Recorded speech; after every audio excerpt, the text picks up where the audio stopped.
Let me introduce myself to you. My name is Muhammad and I will tell you about my God. My God have 99 names and this is all what I know about him.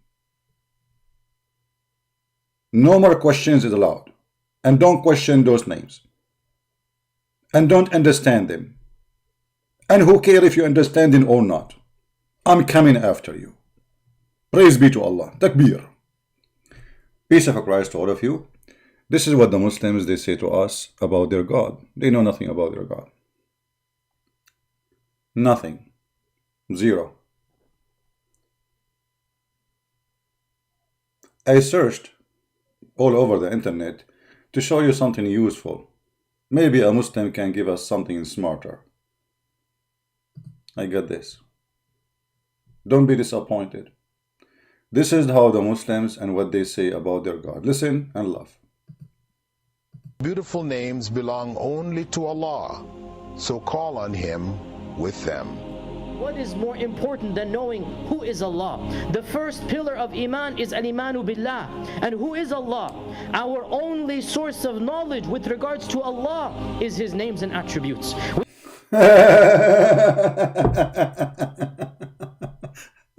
That's it. Did you hear it? Did you hear it? The only source, the only thing they knew about their God is the names. Did you hear it? Is it me who said that? I did not. The only thing they know about their God is his names. So what do you know about him? His names. So say it again. Of Iman is Al-Imanu Billah. And who is Allah? Our only source of knowledge with regards to Allah is His names and attributes. His only source of knowledge of who is Allah is his names and attribute. Not me who said that. This is what they said. If we go to the names, you will die laughing. Where is the knowledge about Allah? Ar-Rahman, Ar-Rahim. Those are words used in the prayer of the Christian in Aramaic. The mercy, the merciful. Al-Malik, Allah is a king. This is what you know about Allah. He is Al-Quddus. Okay, the absolute pure. This is what the Quran say about Jesus in chapter 19, verse number 19. As-Salam, he is the peace, but he is not. He killed everybody in his way.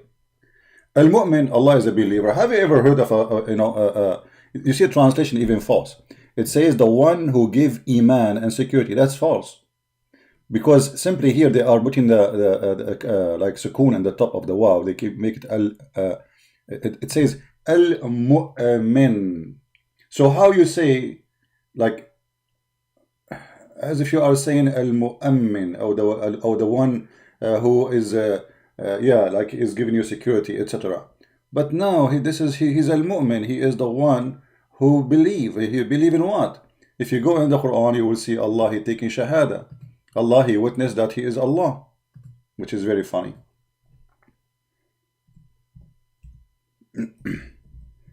So what the Muslims knew about Allah is nothing but fictions. And by the way, this is something not done really by me. There is a Christian priest. He's from the Coptic church. His name Father Zakaria. He got them busted with the names, and they found that those names are not true. More than 80% of them don't exist.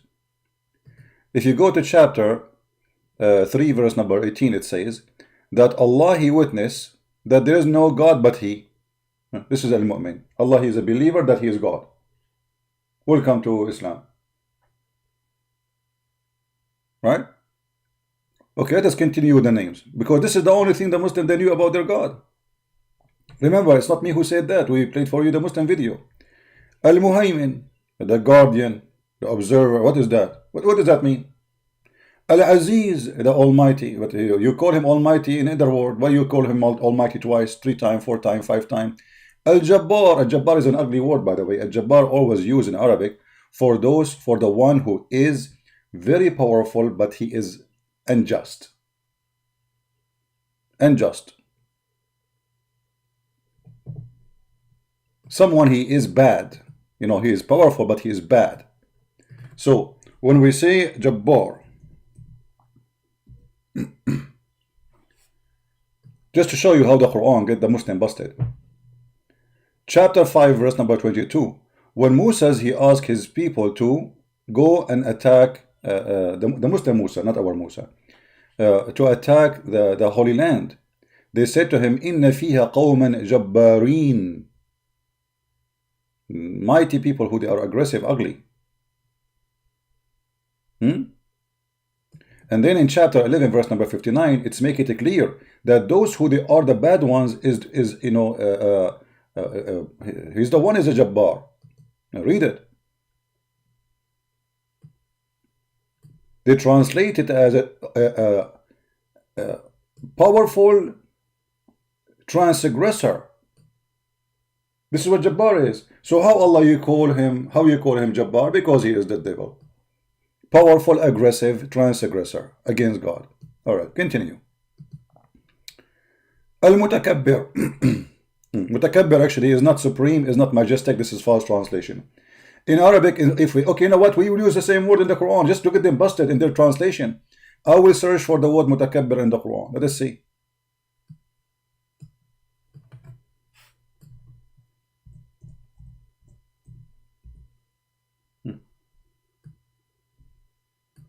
Chapter 7, verse number 13, it says, Shaitan, he was a mutakabbir.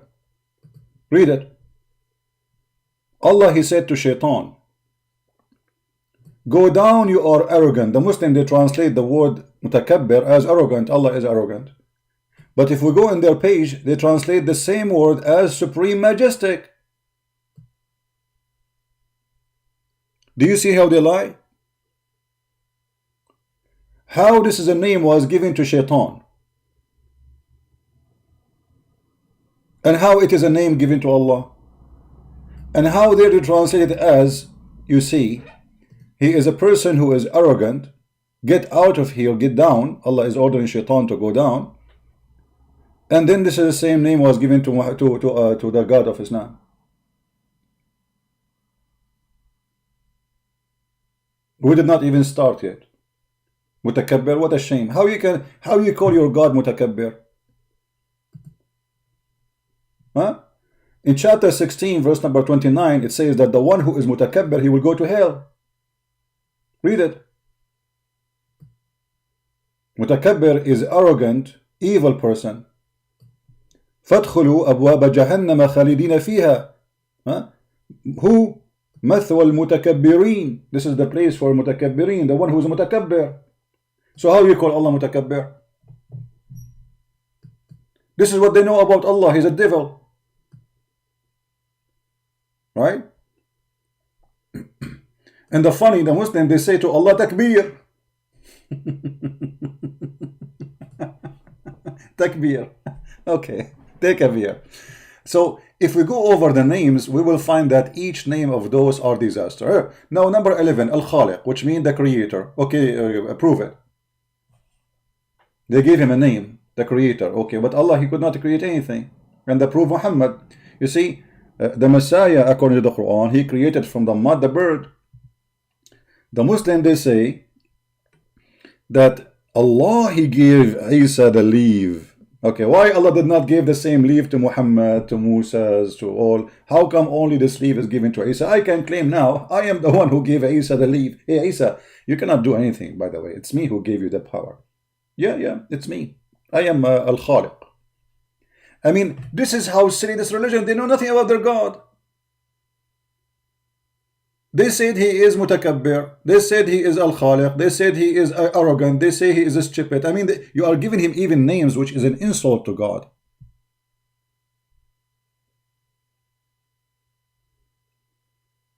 Right? So if we go over Al-Bari, the originator, you just said he is the creator. So what do you mean he is the originator? Isn't it funny? Is the creator is different from the originator? Stupid. The Al-Musawwir, actually the Musawwir is not the fashioner. It is the one who is a photographer. The Muslim, they say he is the one who fashioned things. Okay, but you just said he is originator, and you just said he is a creator. So this is the same thing. Why you are repeating the same thing, if this is what is meant? Al-Ghaffar is all forgiving. No, Allah is not all forgiving. No, we can prove it. Isn't it Allah? He said to you, go and kill them, so Allah will heal the hate in the chest of the Muslims.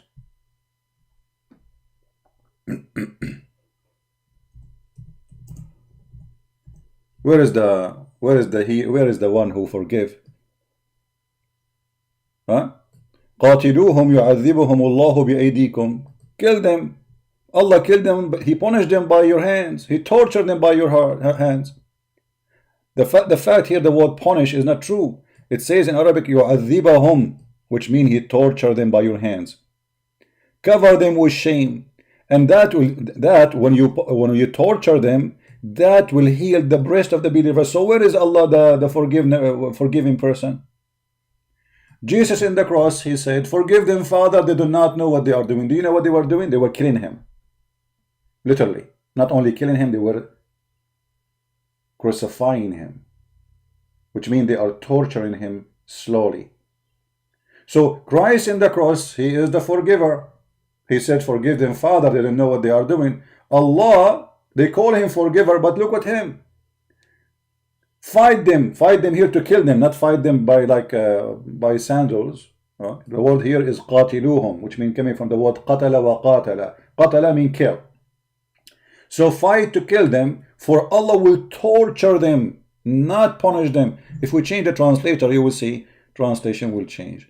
Even though all of them, they are Muslims, let us try different translation. Now, here it says here, punish them. Hold on, let us find different one, until we find somebody have little dignity or honesty, which is very rare to find. See, here the word punish them, change. Allah will torment them at your hands. Do you see it? Do you see it? Where is Allah the all forgiving? In different even verse in the Quran, it says that Allah, He enjoy cutting the fingertips of the enemies. Cutting what? Fingertips. Do you cut their fingers when they are alive or after they die? Either way, proving to us that you are sick and mentally ill. Read it. Will cast terror into their heart of those who disbelieve, so submit them above the neck, and submit of them every fingertip. Do you see it? So they call Him in the names. Allah is all merciful, but Allah is the all merciful. He enjoyed torturing you, cutting your fingers, cutting your, not only that, Muhammad himself, he enjoyed torture. As an example, Muhammad, he loved to put nails in your eyes. If we go in the hadith, let us see if we can find this hadith.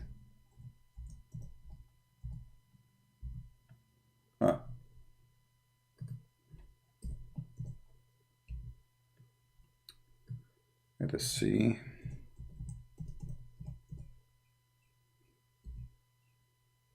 Here we go. This is a story about a bunch of people who converted to Islam. They gave their camel to Muhammad and they decided to run away with their camel. And they knew there is no way they can take their camels, so they killed the shepherd and they ran away. Now some might say, okay, well, they are killers, they should be punished. Let us say, okay, no problem. A person who kill him, no problem. But look what Muhammad did.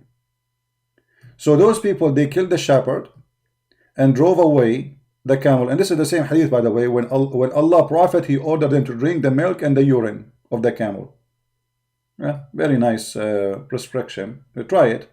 It's very healthy for corona too. It's called corona milk urine. So here, those people, they killed the shepherd and drove away the camel. When the news reached the Prophet, he sent some people in their pursuit. When they were brought to him, he cut their hands and feet, and their eyes were branded with hated pieces of iron. Do you see the All Merciful?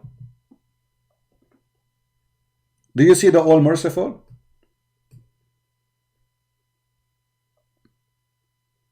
Very merciful. I mean, who can beat Muhammad in mercy?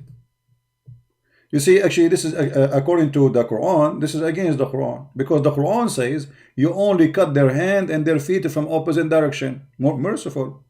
Muhammad, he enjoyed more than the Quran. He added more things. We put nails in their eyes. He's bored. And not only that, actually, that different hadith, he said to them, to you, he let them die under the sun, because they did not die right away, they are bleeding. Read it here, you see, this is the same hadith, and it's sahih, all of it is sahih.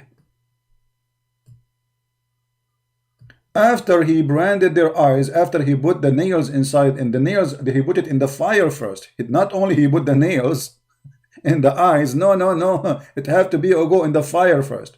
So he cut off their hand and their feet. Imagine there's a human being. We cut off his both hands, his both feet, and we crucify him. And now we are putting nails in his eyes. I mean, this is a lot of mercy. We cannot deny that. So now what we learn about Allah, that Allah is merciful. I mean, what do you want more than this?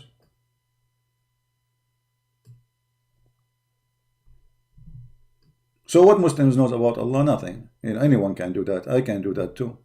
Watch any horror movie, you will see that this is Allah then. If this is how you recognize Allah, then Allah is a, you know, anyone is a criminal. Al-Qahhar.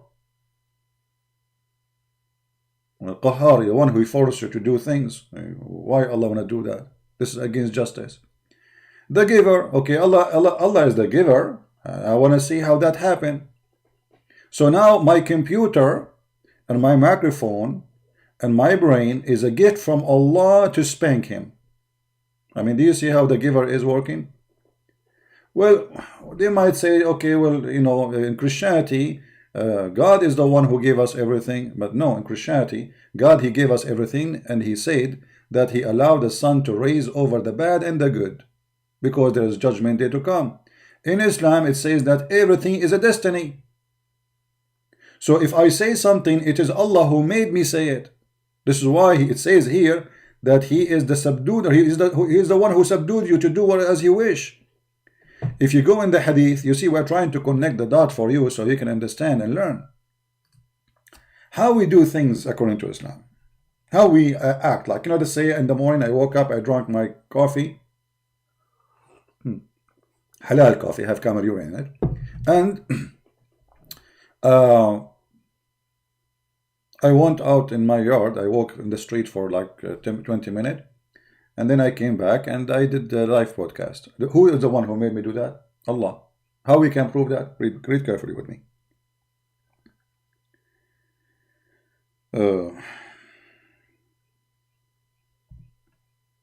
Let us start with this.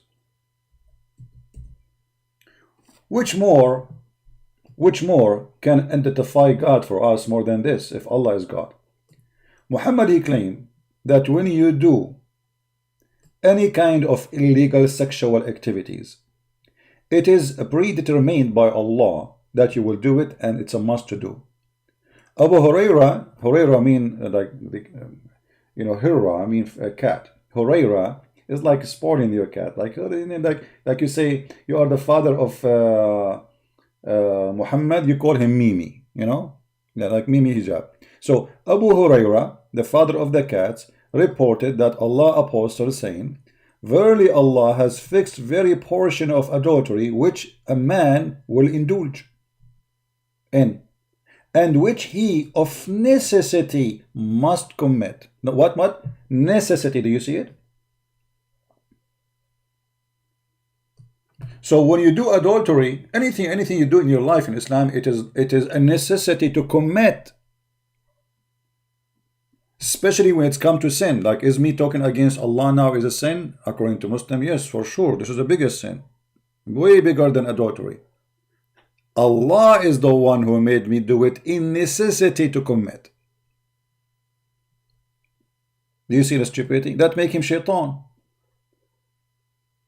Shaitan, if this is the truth, if the one who making me commit adultery is Allah, and it's a necessity to commit, that means Allah is shaitan. You see, you have no choice. Do you have a choice? Guys, this is not my translation, and this is their hadith, and this is sahih. This is sahih Muslim hadith number 2657b. Don't forget the B. It's like 1 cent in the top of the price. B. So it's a necessity to do as Allah He prescribed for you. As you see, verily Allah has fixed the very portion of adultery which a man will indulge in. It's a fixed portion. It's not up to you to make it less or more. When a Muslim woman, she called the sheikh in Egyptian TV, and she said to him, I am now 30 years old and I'm afraid I will not be able to get married, you know. The sheikh, he said to her, my daughter, don't worry. The Prophet said is written in every vagina the name of the one who will do boom boom to it. You believe it? مكتوب على كل فرج اسم ناكحه. It's written in every vagina the name of the one who will if it. So he's saying to us, don't worry. If Allah, He wrote in your vagina the names of those who will sleep with you, they will do it. We believe it.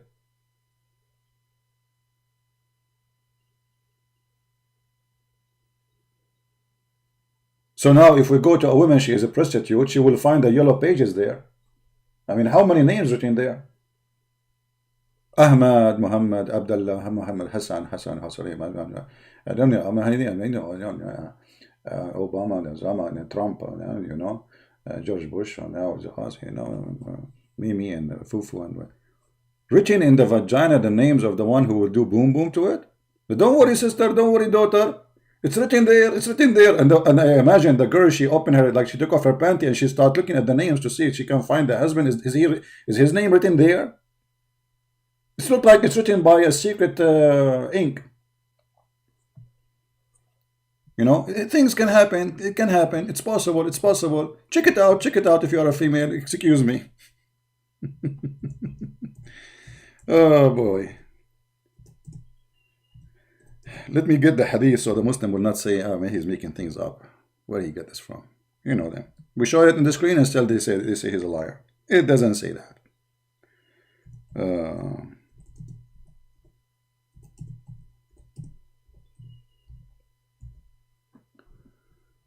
All right. And for sure they will say to you this is not a true hadith, you know. But the sheikh in the TV, he used it, but it's not true.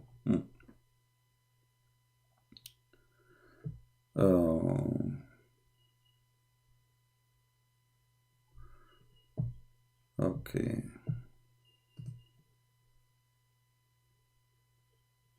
Actually, I found the reference, but it's Google Books. I want to use something we can translate.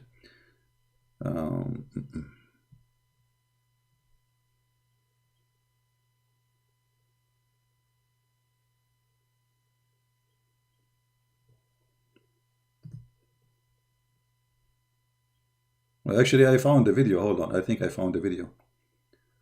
I found the video. I was searching.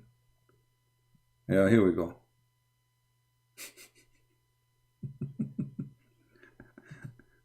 Oh boy. I found the video, guys. This is the video. I'm not going to play it, but I'm going to post the link for you, where it says, it's written, this is a Muslim Sheikh Sunni. Because the Muslim, they will say, it doesn't say that. Here we go. This is your Sheikh. And even the title of the video, كل فرج مكتوب عليه اسم ناكحه. Every vagina is written the name of those who will if it. Excuse my language. Let me post the link for you. It's in Arabic, but those who speak Arabic, you know. I did not listen to it, by the way, but this is a video so long time ago. I mean, I'm surprised that I found the video.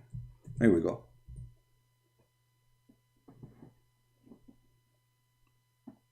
So what they knew about Allah? Nothing. Guys, where we are only 973. Where is the rest? Where is your kids? Where is your family? I mean, come on. We are Muslims. Each one of us have 4 wives, 70 kids. Let me invite my cousins.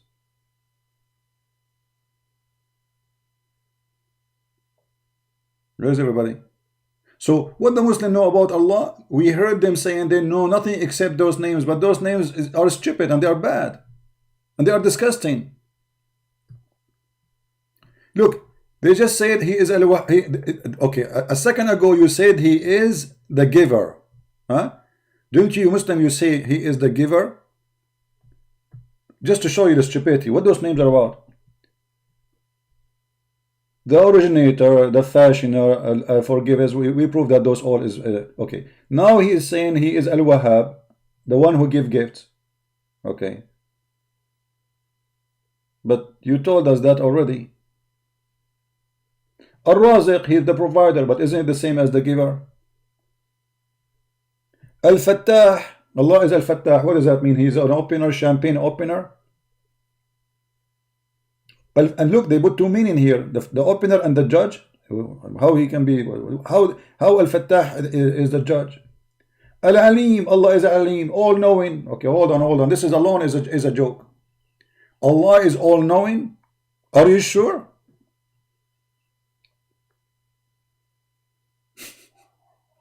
Are you sure? Allah is all-knowing. Let me show you how Allah, He knew a lot. I mean, you will go crazy when you see how much Allah He knew. I would drive you literally crazy. Let us see how much Allah He knew. Hold on, give me a second, please. Learn from the knowledge of Allah. All right. This is Tafsir Ibn Kathir. So the Muslim, they will not say I'm making things up and etc. It doesn't say that. You know them.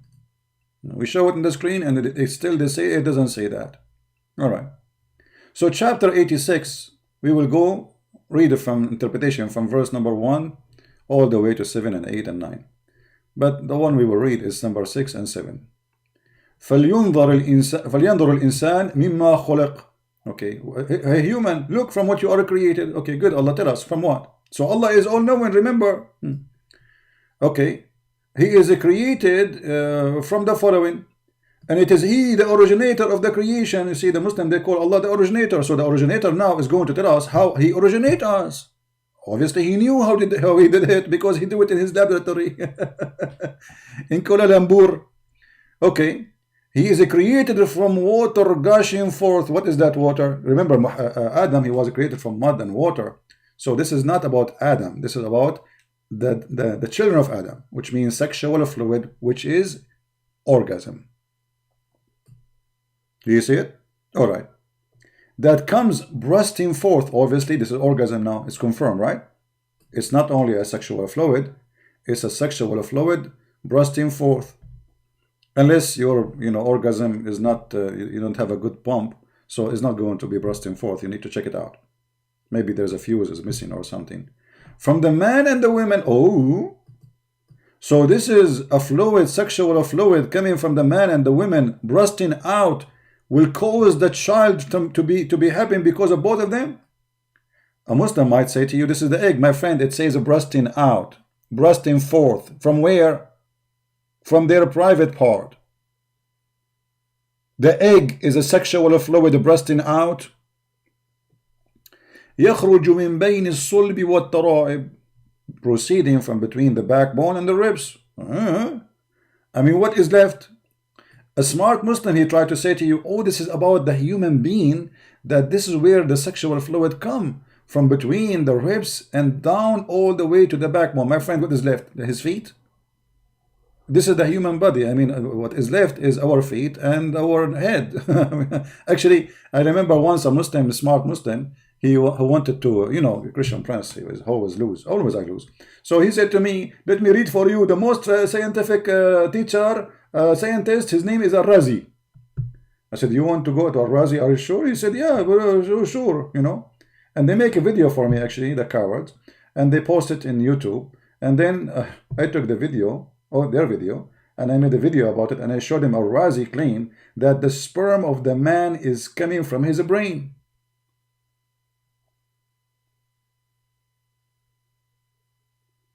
From where? From his brain. Look at this idiot here. He is calling me liar, and I'm showing him in the screen. Look at this. Do you believe it? I'm showing in the screen, and he says liar, Christian Prince. What a kid. Kids. A bunch of kids. So proceeding from between the backbone and the ribs, meaning the backbone, there's no loins in the translation in the Arabic, no. of the man and the ribs of the women. Now we knew how Allah He created us.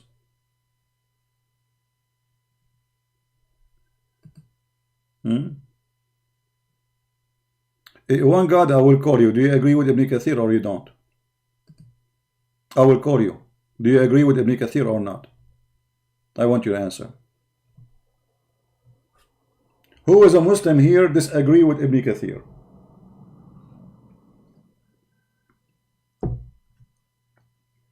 Who is a Muslim here, he disagree with Ibn Kathir that this is what the Quran meant? Anyone?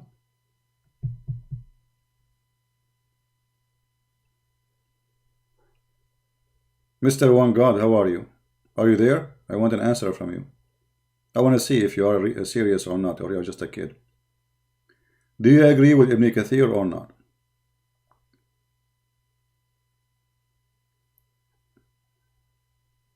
Using fake hadith? Okay. Well, take a hike. Guys, this is fake hadith. All the hadith we showing you, it's in their website. Look, sunnah.com, fake hadith. I mean, it's obvious it's fake hadith because it's published and printed and spread by Muslims. So obviously it's fake. I mean, hello. Everything he is saying is fake. It's fake hadith. Made by the Muslim, published by the Muslim, written by Muslim, translated by Muslims. Obviously it's fake. Thank you very much. Let your dad call me.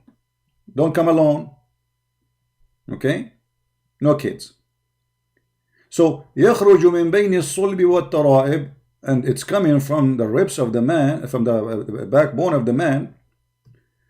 You know, actually, I don't want to get married because I have to be honest now. My backbone hurt, and I think because of that, there's no sperm. That's it. You know, I need to fix the backbone. I will go to a mechanic. Do you know where is the backbone? Hold on. Just to show you what we are talking about, because some people maybe do not know what is the backbone. Maybe, you never know. It is find an image. The backbone, brother, the backbone. I will show you where Allah, He consider you coming from.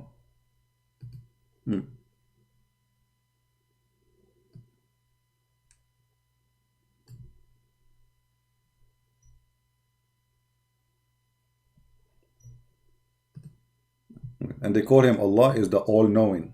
Absolutely is all-knowing. Are you kidding me? It's clear. So there is a small bone at the end of what they call it, the spine. At the end of your spine. You see it? This one. So Muhammad, he claimed that this is where your sperm coming from. Science. And the women, she have ribs. See, so this is the backbone of the man. So now let us assume the same picture is a picture for a woman. Muhammad, he claimed that the sperm of the woman come from the location where it is the top of her ribs, the location of the necklace here. Like where your ribs and your neck, they meet. This is where a tara'ib. A tara'ib is specifically a word mean the location of the necklace of the women where the neck and the ribs meet, not the ribs itself.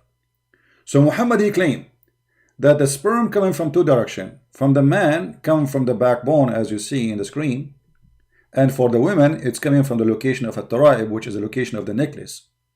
Where if a woman, she wear a short necklace, that necklace will hit the hole down in here, like you have a hole, you know, a hole there in your neck, down your neck, between your ribs. That is exactly a tara'ib. So obviously Allah, He earned the name all-knowing. I mean, who can beat Allah in His knowledge? Nobody. No one. I mean, we have to be honest here. We have to admit Allah, He knew everything. Now if we go to Ibn Kathir again,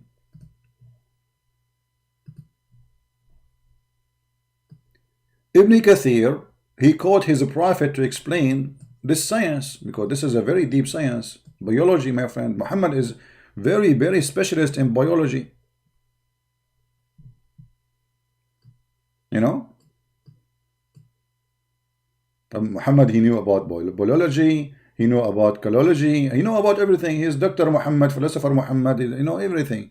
Electronic engineer. So يخرج من بين الصلب والترائب, from between the backbone and the ribs. The backbone of the man and ribs of the women. It is a fluid. It is yellow and fine in texture. Okay, hold on. Who said that? Is it Ibn Kathir? No. This is Muhammad. I will go and copy the word in front of your eyes. Here we go. In English as it is. I will do it. For the sake of entertainment. Who is the one who says yellow and fine in texture? Muhammad. It says I cannot find. Oh, there's no way. Hold on.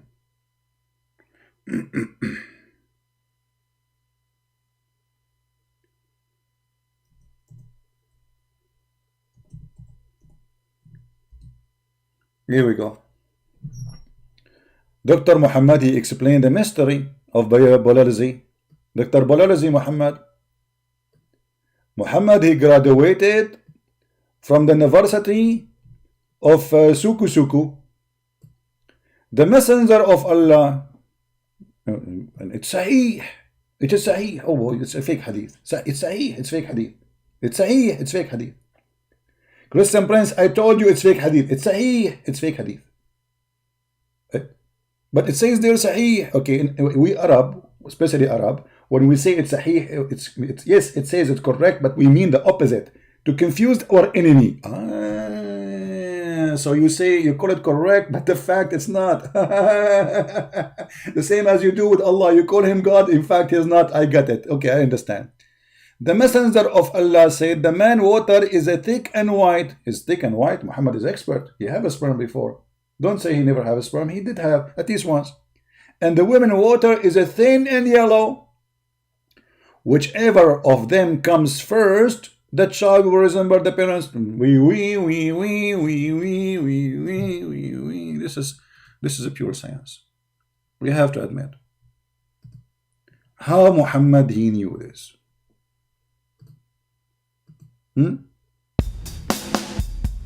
How? Hold on.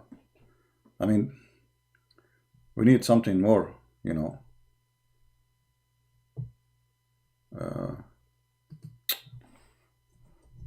You know, the word of Prophet Muhammad is like music in my ear. We have to admit.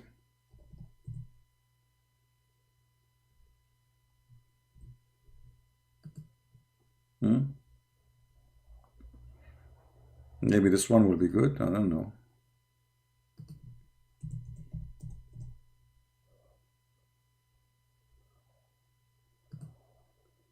No, this music is not sexual. I want to find something sexual because we are talking about sexual orgasm.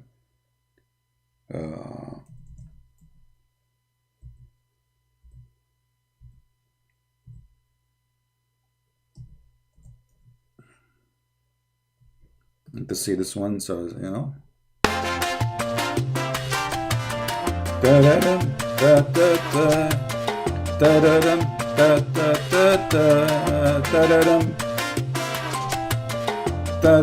You come first, she come first, the baby is identified.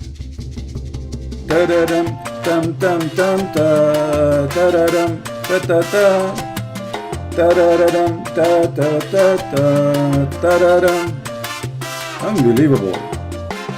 Oh, man, how the Prophet he knew this? So we are going to dance salsa, and then if you have orgasm first, my beautiful wife, the baby will look like you, not like me. Alhamdulillah, not like me. Finally, I'm not afraid that my child will look like me. Not like me. Alhamdulillah. Not like me. Beautiful. Very beautiful. How the Prophet he knew this if he is not a prophet? I mean, we have to be honest here. Whatever they say to you about the Prophet, they hate the Prophet, they are against the Prophet, but the Prophet, he knew what he's talking about. It's obvious. And this is why, you know, if I get married, I will never, excuse my language, I will never come first. I don't want my son to look like me. Horrible. I don't have mirrors in my house.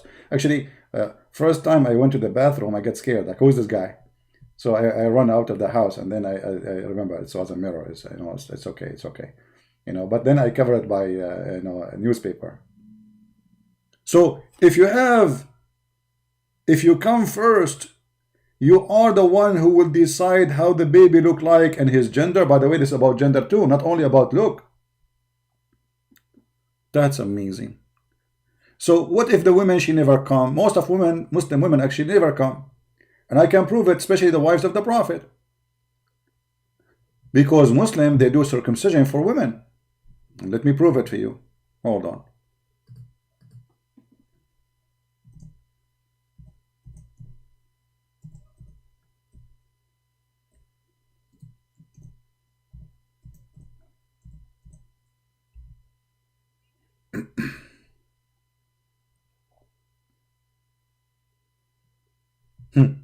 Read the Prophet wife, what she said when she heard this. The Prophet wife, she never danced samba with the Prophet.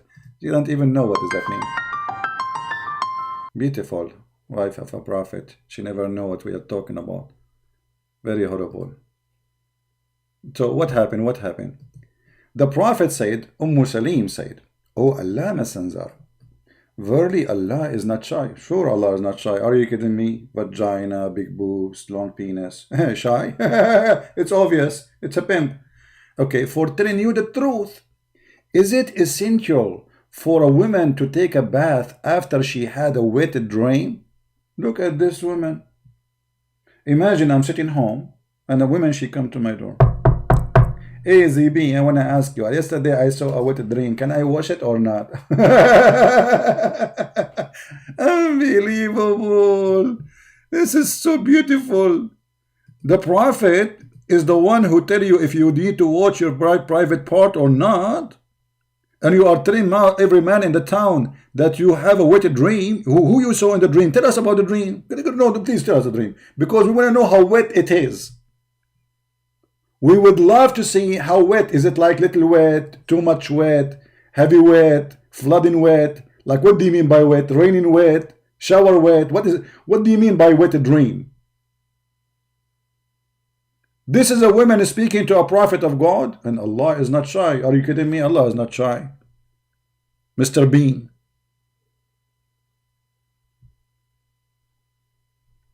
This is what Muhammad was doing for a living. Women, they come to his house and hey Prophet, I have yesterday, you know, I was dreaming about, you know, and I have like wet, and it was very, sister, let me ask you a question. Was it very wet or little wet? As I remember, it was really, I mean, can you please turn off the microphone? Beep. Oh, okay, now, okay, sister. In this case, sister, don't worry. What was the question? Muhammad, look, if Muhammad forgot the question. Oh no, he said yes. Come on. What do you mean forgot the question? So the woman, she asked if she have a sexual dream, if she should wash her private part. The Prophet, he said yes. Look how clean he is. But isn't this the same Prophet? He used to have sex with all his wife without washing. Isn't this the same guy? Why you? If she have a dream, she have to wash. What about you?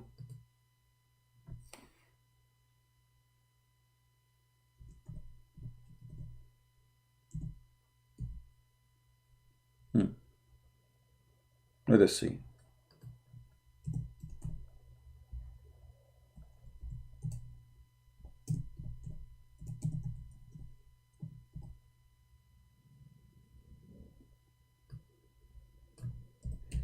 I don't like to say something, you know, without, here we go. The Prophet SAW, by the way, SAW, in case you do not know, you are new here. Muhammad, because he is a short wave, he can capture waves from far away, from behind galaxy. This is why Allah, he sent him Jibreel. And Jibreel, you know, according to the hadith, he used to give him Quran in a sound of a bell, you know. But we don't know how the bell sound became Quran in Arabic, but we can understand based on the science today that maybe this is what happened.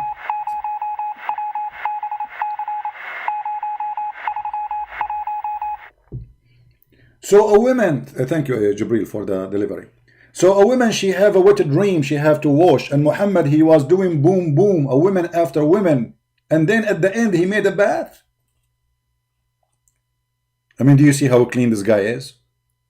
And by the way, this is how you can prevent AIDS, HIV, herpes, all STD disease. And in the top of that, brother, it's very healthy. And it can cause cancer, yes, but it's okay. And the Prophet, we need to not to forget that his private part is holy.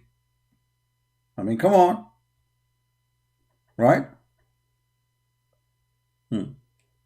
So, and here you notice here, if we go back to the hadith, when the woman, she said to Muhammad, and by the way, this Salim, obviously she was a whore, excuse my language. She was the one who bring Muhammad many women to sleep with him, and she offered herself to sleep with him, and she was his auntie. You believe it? Sorry, not Salim. No, this is about Salama and Salim. This is a different one. No, sorry. That is a different woman we are talking about. We will talk about it later. Yeah, this is supposedly the wife of the Prophet. Is involved, and the woman, she came. Salim, this woman, her name is Salim. She came to the Prophet, and the wife of the Prophet, she said, do the women have such a thing? Read carefully. So Salim, she said, actually, let me see.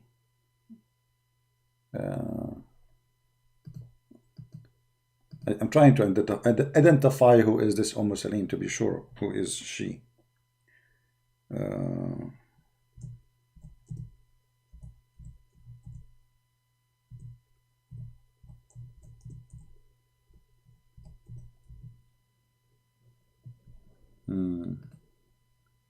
Yeah, there is no details about her, but anyway, I'm trying to link some other information.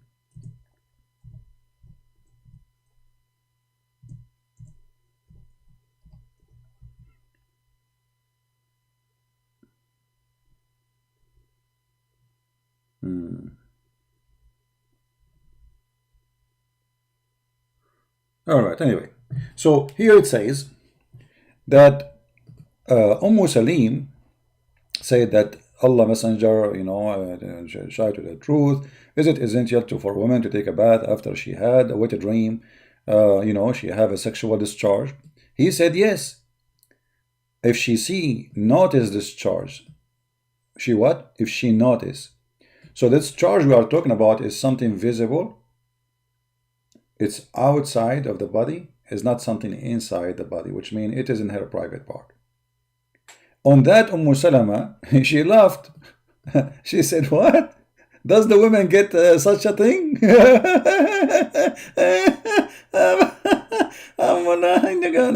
The Prophet, he looked at her, he said, like, what's wrong with you?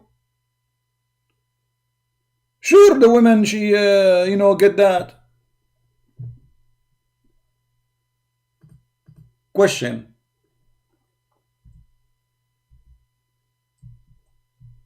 Why Salama, the wife of the Prophet, she did not know that the women, she have orgasm? Anyone can tell me? Why she never experience that women, she have sexual discharge? And then Muhammad, he explained, he says, yes. Then how does her son resemble her? By the way, the walad here does not mean son. The walad, it's mean the newborn baby. So how, not the son. So then how the newborn resemble her? So Muhammad, he claimed that the sexual fluid which come in the vagina is the one who decide the gender and the look of the baby. And this hadith confirmed to us that the wives of Muhammad never have orgasm, which is obviously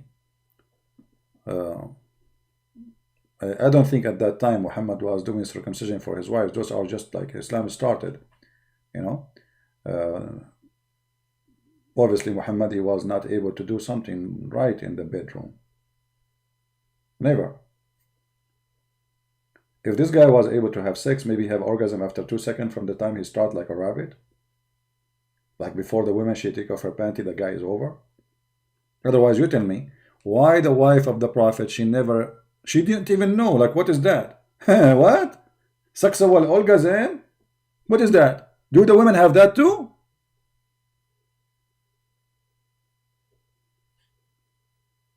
Right? This is Salama. Salama is the wife of the Prophet. Salim here, they don't identify too much information about who is she. We can search more to find out who is she. No. But what is important is Muhammad, he claimed that the child is resemble the parents by the one who discharged first. And what the woman discharged in her private part, the sexual fluid there, is what will make the baby look like the mother. And this is obviously false. Fairuz Sheikh is texting me in Skype, but I am not in Skype, my friend. Mr. Fairuz, are you there, Mr. Fairuz?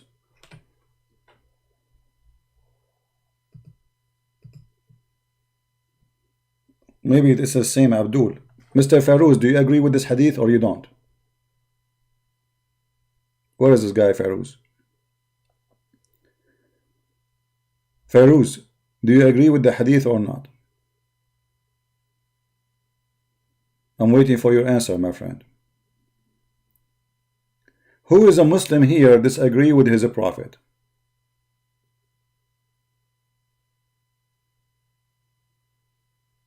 Anyone? No problem. He want to debate me, but we want to see if he's a kid. Maybe it's the same kid we blocked. Do you agree? Who agree with his prophet here? Who is a Muslim who agree with his prophet? He would like to call me and tell me what happened.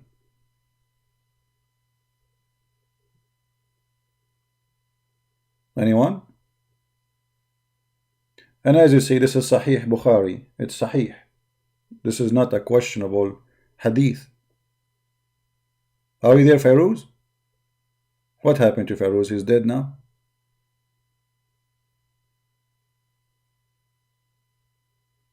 Hello? Fairuz, ya Fairuz.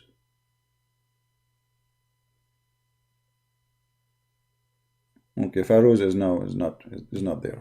So he's a kid. Don't take him serious.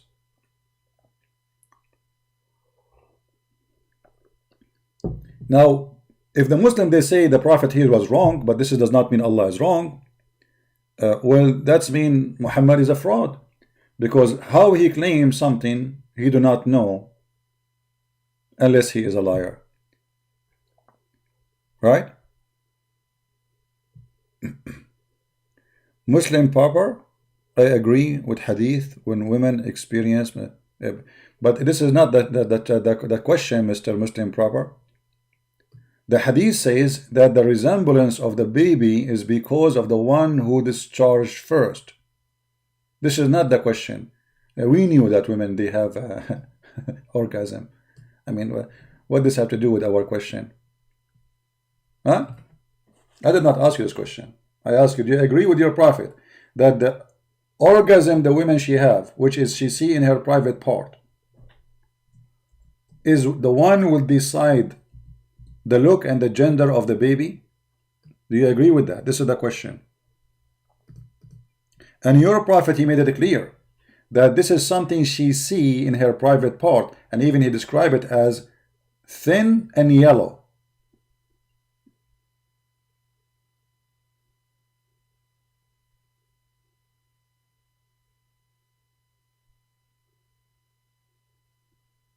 What do you say, Mr. Muslim proper?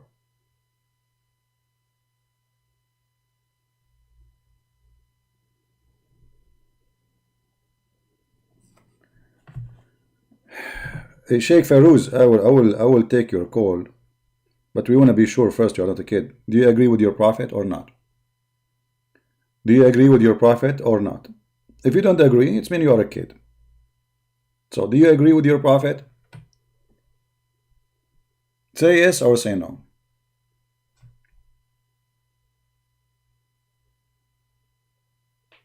Are you there?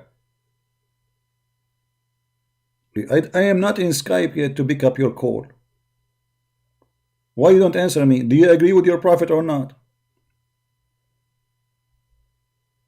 How am I going to pick up your call if I am not in Skype yet?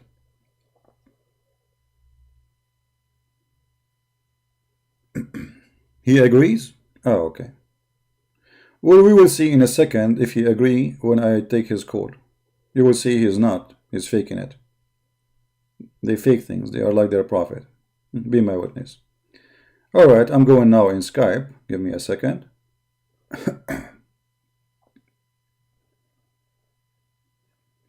What's your name, my friend, in Skype? Because I don't see any text from you.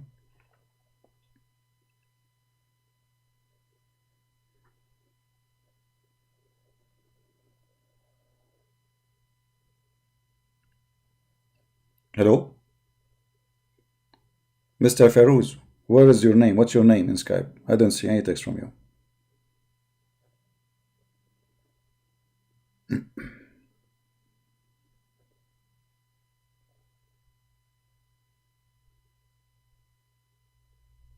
Where are you, buddy?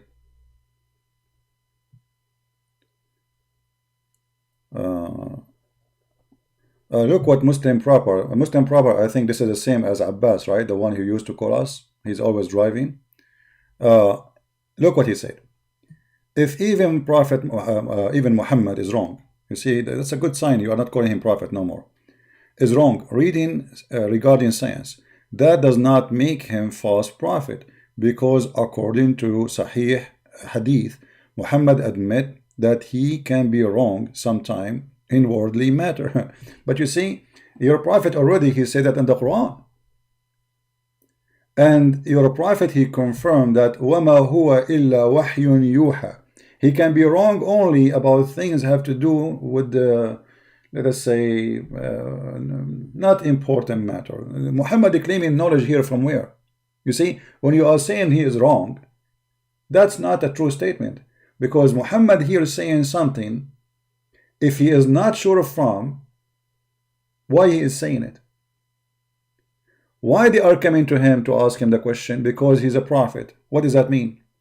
His right of answer is because of his prophethood, not because he's Dr. Muhammad. They are not coming to Dr. Muhammad. They are coming to Prophet Muhammad, the messenger of Allah.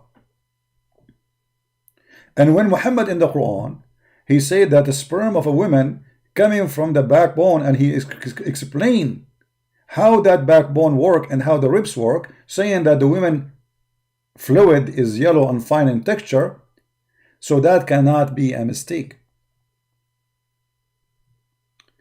Mr. Farouz, where are you? I don't see any text from you. You are the one who called yourself one God? All right.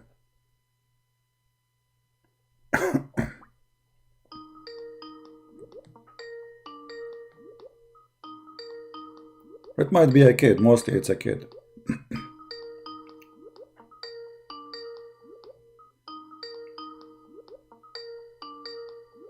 Answer. Farouz.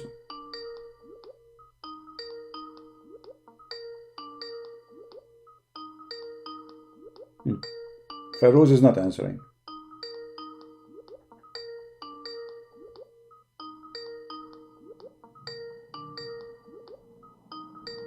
What happened to you, Farouz? Hello? Hello? Hello? Feroz is sniffing his nose. He don't want to talk. Talk, Feroz. Talk, buddy. Hello? I hear his baby next to him. There's a baby. Potato. Here we go. I blocked you. We don't have time for kids. I told you he's a kid.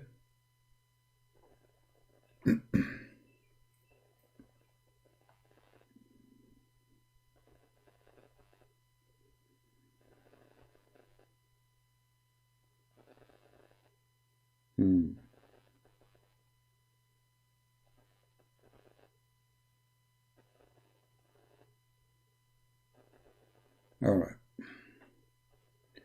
So when Abbas, he said, hey Abbas, call me. I did not talk to you for long. We missed talking to you, man. I hope your life is doing good. Really, I believe you are a good person, but you are just deceived. You see what Abbas, he said, that the Prophet can be wrong. The Prophet can be wrong. You see, when the woman, she came to ask Muhammad, she asking him as a prophet about if she should wash or not. And Muhammad, he confirmed that she should wash, and he explained things about this washing. But always Muhammad, when he speak about medicine, he claimed that this is from Allah. How we can prove that? I hope Abbas is listening. If you remember the story where a person who, how the page became so big like this? What I clicked on, man, became huge. I click at okay, hold on, reset. All right. Now there's an option in the top. You click on it by mistake, it became so huge.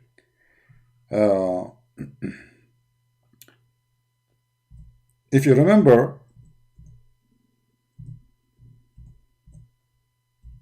when a man, he came to Muhammad and he told him, my brother, he is sick. And the man, he came again to Muhammad. He told him, my brother, still he's getting more sick. And this is Sahih Bukhari. All right? This is Sahih Bukhari. Abbas, he said, the Prophet, he said, it's possible for him to be wrong. But Muhammad, he claimed that all those things about medicine, about health, about things, advice, science, it's from Allah. Read carefully. A man, he came to the Prophet and said, my brother had some stomach in his problem in his stomach. The Prophet said, without saying anything like where the pain, how when it started, do he have a fever? No, Muhammad is Dr. Muhammad. Allah has told him now the answer. That's it. He got the answer from Allah. The Prophet said, let him drink honey. What if this guy have diabetes, he have high sugar, blood sugar? No. The man come back for the second time and he said, Prophet, he's getting more sick. The Prophet said to him again, let him drink honey. The guy, he come for the third time and he said, the Prophet, he's getting more sick. The Prophet said, give him more honey. And then he returned again. He said, I have done that. The guy, he returned for the fourth time saying, I have done that, which means my brother is dying, man. The Prophet, he got angry and he said, Allah has said the truth, but your brother's stomach is telling a lie. Do you see it, Abbas? Do you see it? Muhammad is not claiming that this is him, claiming that Allah told him the truth. So your stomach is lying, Abbas, and Allah told the truth. So imagine Abbas, he have corona, God forbid. He go to the doctor and the doctor tell him they take honey.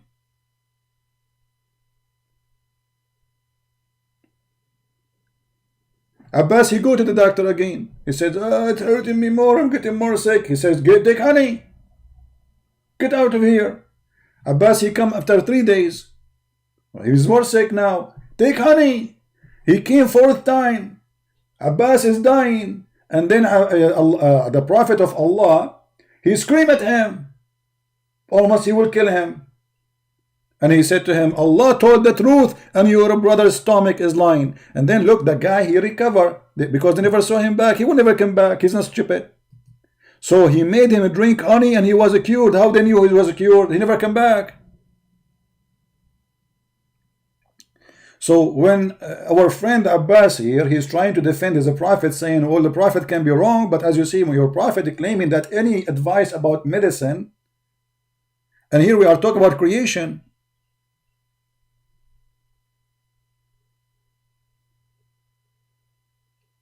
Okay, guys, the Quran said that honey is a cure for everything, but that's mean the Quran is stupid. Thank you for saying that. Guys, look what Abbas he said. Abbas, he was trying to fix it. He made it blind. Because there is a benefit from honey for sure, but it cannot be a medicine for everything. The guy, he just told him, I have a pain in the stomach. So how Muhammad he knew that this is the verse about honey is the solution? Isn't it the Quran says, وَمَا هُوَ إِلَّا وَحْيٌ يُوحَى? Anything the Prophet he say, you obey, for it is an inspiration from Allah. When the Prophet he ordered him to drink honey, do he knew that he can be wrong? What about he said to him, well, you know, in the Quran it says that honey is have healing power. Try it. No. Muhammad was very sure.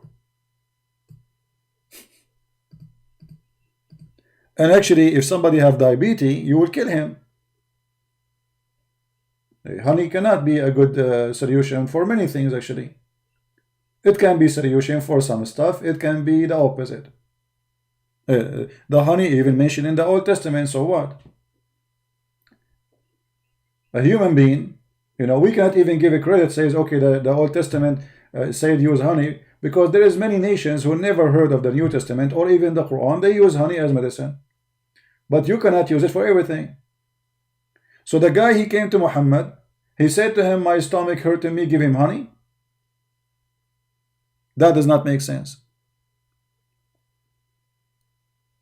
Secondly, as long as you are talking about honey, what kind of God he think that honey is the shit of the bees?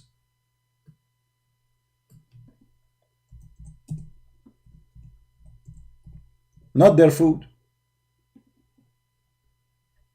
Have you ever heard of such a God? Allah, he ordered the bees to eat from the fruit of the earth, and from their body a drink will come.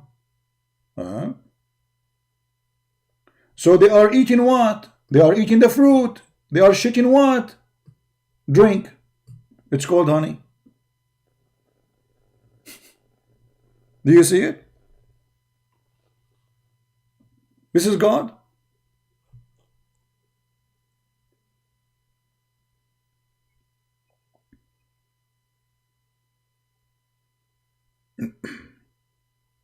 How this can be from God? He think that honey is the poop of the bees.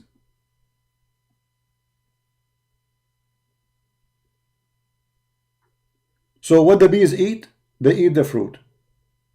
And what happened? There's a drink come from their body. So they ate already. The fact is not true. The honey is the food of the bees. It's not the opposite.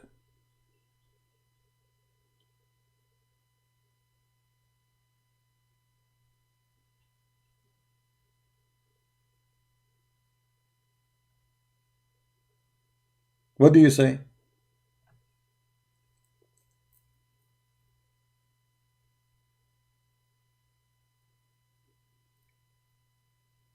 So now, you know, we were talking about Allah is all-knowing. Allah even don't remember which one He created first, the trees or the mountains.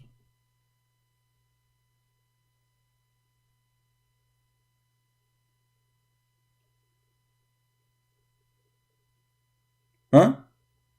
How this can be a prophet of God?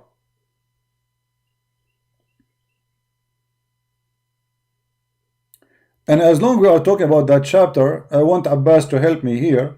I don't know, Abbas, when the last time he drank some black label, it says, from the fruit of the date palm. Can you answer my question why Jesus was close about the season of the fig tree? My friend, this is your stupidity, because it doesn't say in the verse that Jesus was not knowing the season. It says that the tree, it was not its season. So Jesus here, he showed them, this is the example of those who they claim it's not my season to give. So the tree who will not give a fruit will be cast and thrown in hellfire. This is the whole purpose of the story. Otherwise, Jesus, the one who in your Quran, who did feed thousands of people, and Allah, He sent him 7 whales in 7 sandwiches, if you remember the story, he did not need a fig tree. Even your Quran agree that God Himself, He sent to Jesus food can feed thousands and thousands. So the story in the Bible, my friend, is not about knowing the season, and nowhere it says that you do not know the season. You are fabricating things now, shame on you. Oh, it says that it was not the season time. But Jesus, He cursed the tree, and He said, the tree who don't give a fruit will be cut off and thrown in hellfire. Do you think really tree will go to hellfire? No. Tree is not a human. God will not judge trees.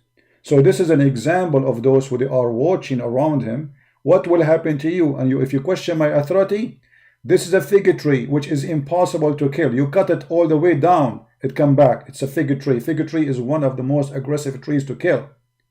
Jesus just cursed the tree died.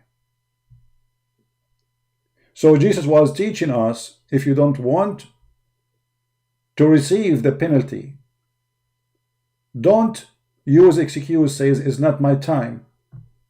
All time is good to give. So this is not about tree, my friend. You are just shallow like your prophet in your knowledge. Now,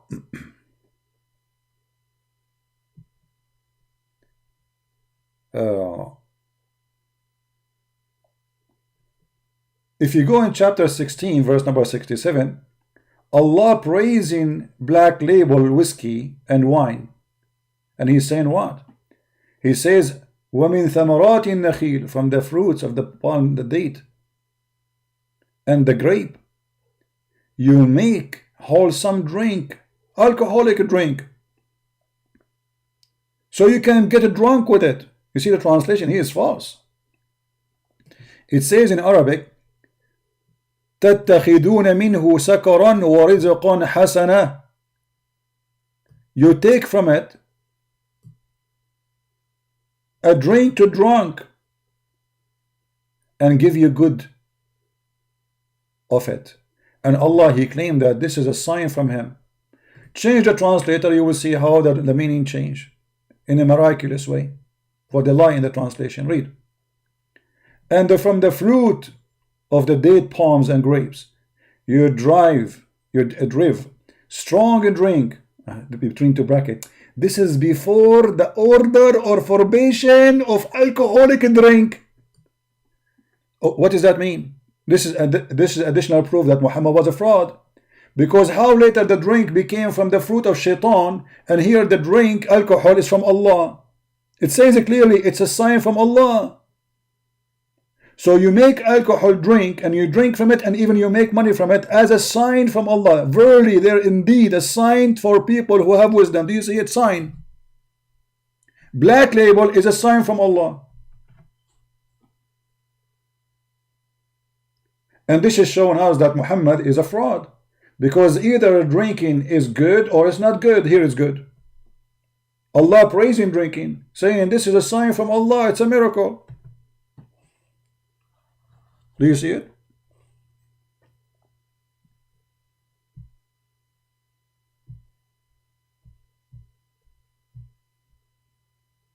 Between two brackets, it says this is before the forbidden of alcoholic drink. So why he forbid it if it's a sign from Allah? And not only that, he says رزق حسنة, good living you make from it. Good living you made from it. He called it hasana. You know what hasan mean? Good. Hasan mean you can use it as a beautiful too. Like Hassan is somebody is handsome for a man. Hasna is someone she is beautiful. Hasan is something good.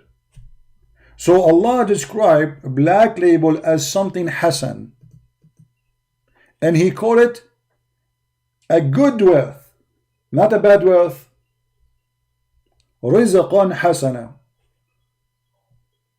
And he claimed إن في ذلك لآية. In this there is a sign, a miracle from Allah. So if you see somebody drunk, Allah, he just made a sign. Do you see it? Allah, he just made a sign. If you see Abbasi is going to the bar and he come in drunk,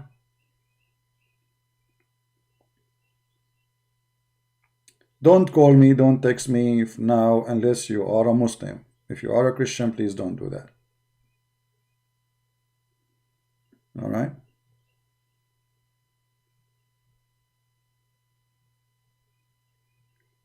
If we go later in the quality of life, we can take calls from Christians. Anyway, let me log on in Skype. There's nobody. It's just an annoying thing. You see, the real Muslims, they don't dare to call us no more. They knew they are not qualified. They knew. It's a fact.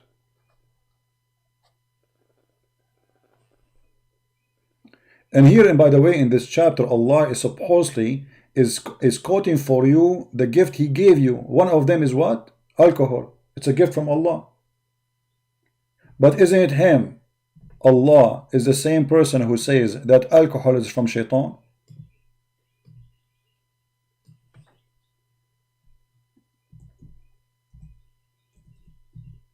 How it's from shaitan and how it's from Allah?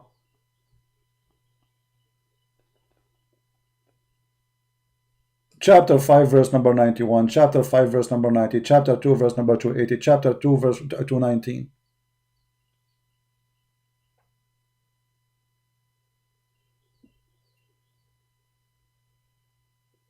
How this can be from God? So if we go back to what we were discussing from the beginning, that the Muslims, they say to us, and we played the video for you, they said that the only thing they knew about Allah is His names, but those names are not accurate, they are false. Allah is not Al-Alim, for He's not all-knowing. He cannot be all-knowing. A person who think the baby created from a congealed blood, he is not all-knowing. A person who think that the woman she have a sperm coming from her ribs, he's not all-knowing. A person he do not even remember which one he created first, mountains or trees, he cannot be all-knowing.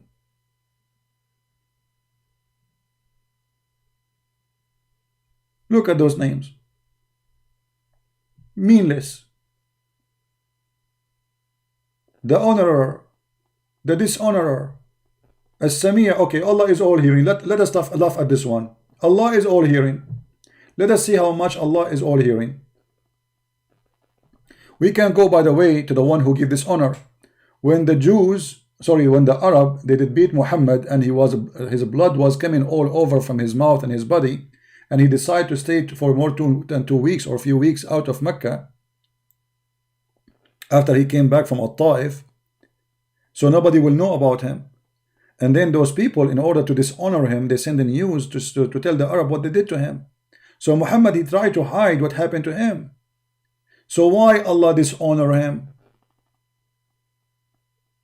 That's mean this happened because Allah, He decided to dishonor him. Isn't it everything happened by the will of Allah?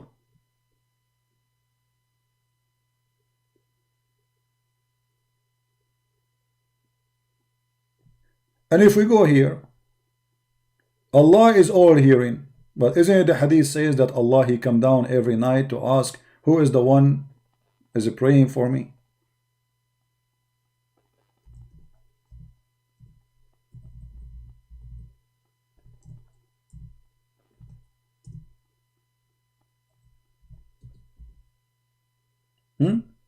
If He is all hearing, He do not need to come down every night. I feel sorry for Him. I mean, how far this trip is? If Allah is all hearing, look what Muhammad is saying. So either Muhammad is lying. Abbas, are you there? Is Muhammad lying about this story? Where is Mr. Abbas? Are you there, my friend? Allah is all hearing, so why He descend every night? Every night, the poor guy. Every night. In the third part of the night, Allah, He have to take a taxi and come down to the third and the lower heaven in the third part of the night. And what He do? He say, who is praying for me? Who supplicate for me? If Allah is all hearing, He can hear it from the seventh heaven.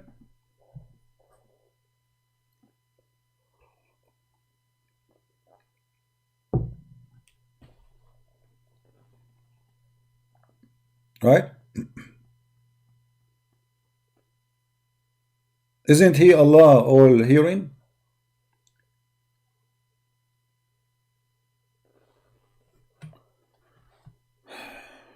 Hey, Feroz, just go. We don't have time for kids. We hear you breathing, we hear the sound next to you, and you are a coward, you don't even dare to talk. Get out of here. We give you a chance. We have no time for kids.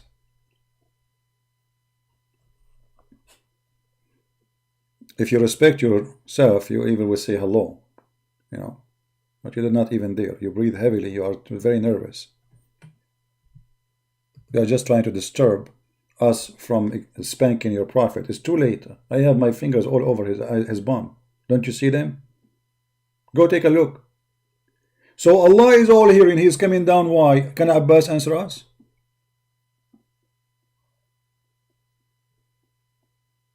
Are you there, Abbas? Was Muhammad wrong about this one too?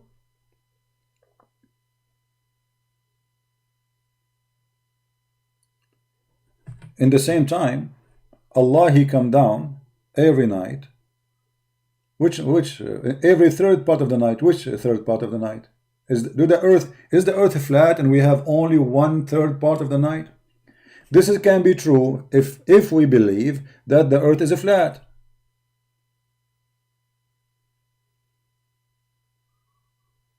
Correct?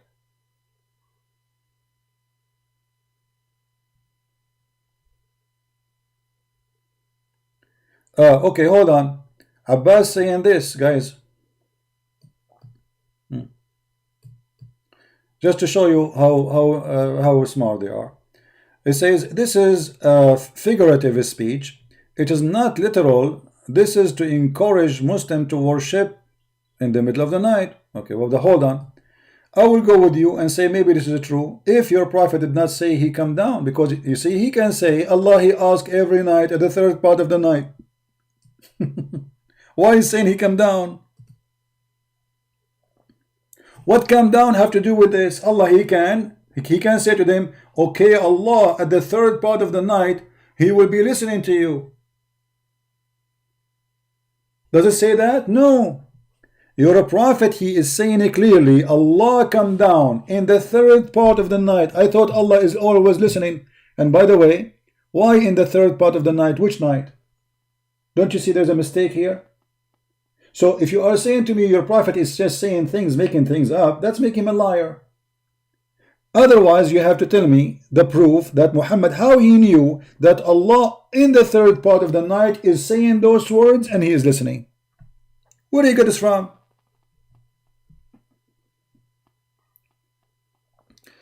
Guys, Allah is closer to you than what? So why is saying He come down if Allah is closer to us? Guys, if Allah is so close to us, why is saying He will come down? Explain to me. What come down have to do with the topic then? He's close to us. He hears us anytime. You see, Jesus said, every two of you mention my name, I will be between them. Correct, guys? He do not need to come down, for God is all hearing, all knowing, all present. Allah is not. So now you are trying to make things not exist there, saying that Allah did not come down. And this is a challenge to Muslim Mr. Abbas. Mr. Abbas, can you find me one Islamic scholar agree with you? Or you are the only scholar from Pakistan who make with this section interpretation? See, when they are in the corner, they say it's a metaphor. Show us. I have no problem. Is that fair, guys? Do the Muslim understand this as something metaphorical? No. If yes, I will be happy to see it. No problem. So when you make a statement, you have to prove it.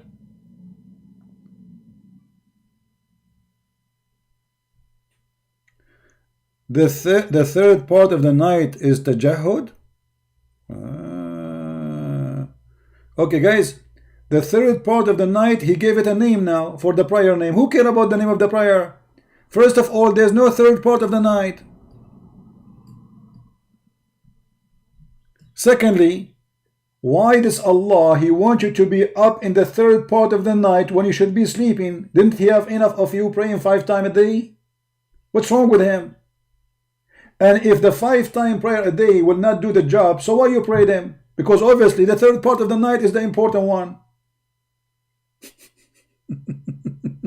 Because Allah only listen at that time.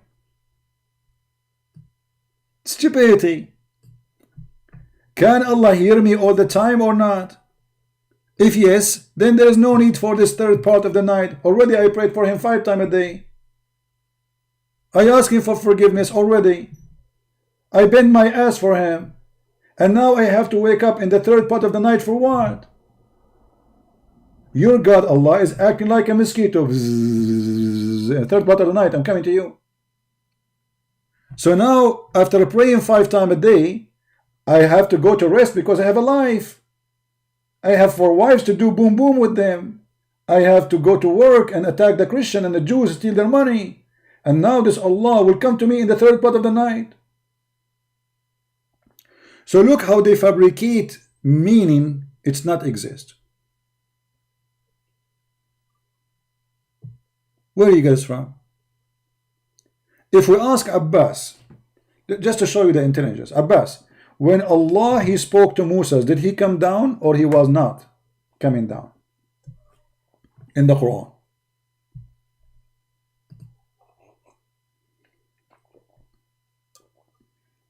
Are you there, Abbas? When Allah He come down, when Allah He spoke to Moses, did He come down to earth or He was not in earth?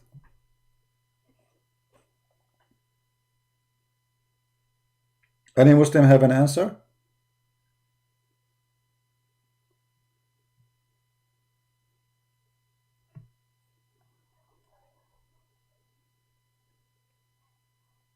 Who is a Muslim have an answer? When Allah He spoke to Moses, did He came down to earth or He was not in earth?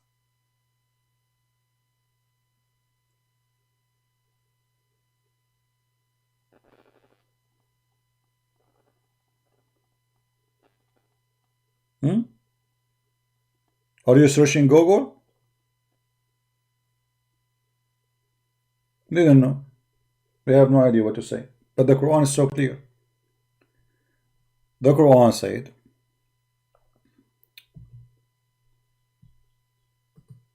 that Allah He spoke from the tree. And the tree said, or the voice who came from the tree, I am your God Allah.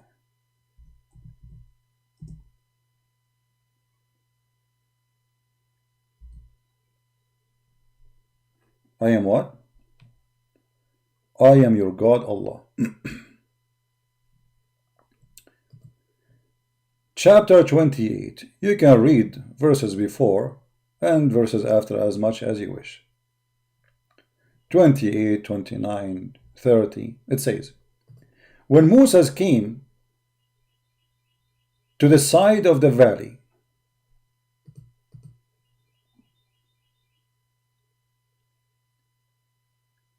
in the ground, in the holy ground actually, or blessed ground, he heard voice saying, Moses,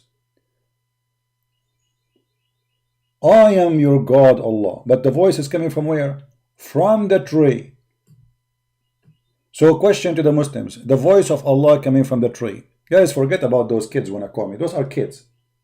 Either we have somebody, worth it. If somebody is worth really to call me, post a challenge for me in my Facebook.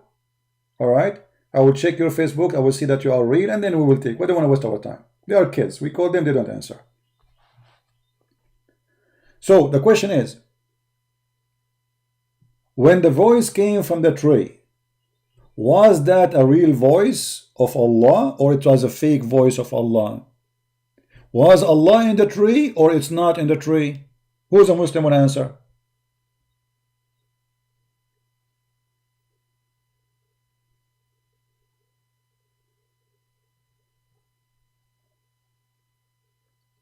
Anyone? Was Allah? Guys, stop telling me about this guy when I call, they debate me, this guy when I call me. They are kids. We open Skype, nobody call. We hang up off of Skype, now they want to call me. Stop doing that. I see them, don't worry about them. Look like you guys are desperate just to have fun, right? You want them to call, I spank them and you laugh. That's the whole story. Who is a Muslim have an answer? Was Allah in the tree, or he was not in the tree? Abbas, are you there? You are the only mature between them, those kids. I did not see the answer of Abbas. Where is the answer? What he said? What Abbas said?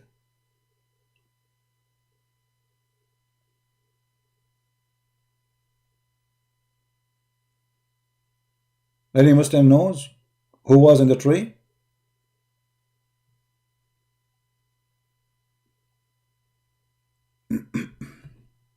Anyone? Who was in the tree?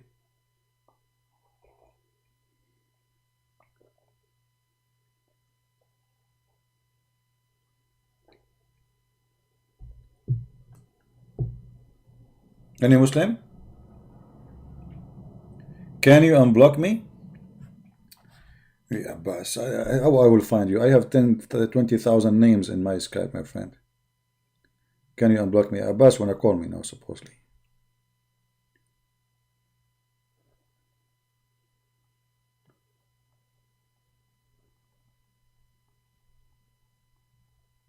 Actually, Skype is not logging in. Answer me, Abbas, here. When we get a chance to call you, I will call you. I'm trying to get in Skype. What is the answer? Was Allah in the tree, or yes or no? Just say yes or no.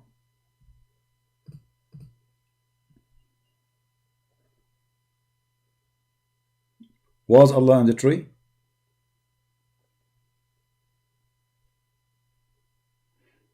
Let me force Skype to shut down so I can log in, maybe.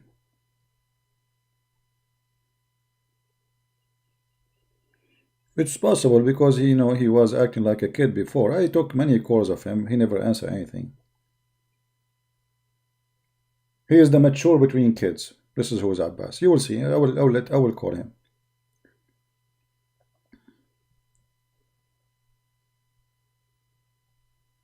But the good thing about Abbas, he is not filthy like the rest. Like he says silly stuff, stupid stuff.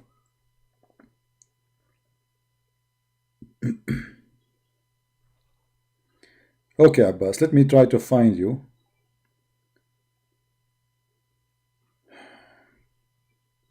Abbas, where is Abbas?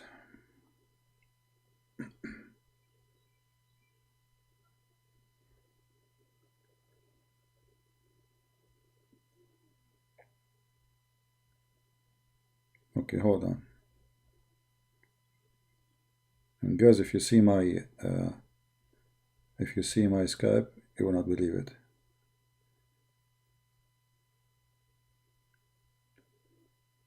Where is Abbas? Okay, Abbas, the name under Agha Abbas, and you have a picture of the Kaaba, all right? Okay, call me using that name, my friend. Here we go. There's a name, it's called Agha Abbas. I guess this is you. Call me using that name. There's a picture of the Kaaba. I'm waiting for you. We will hear Mr. Abbas in a second.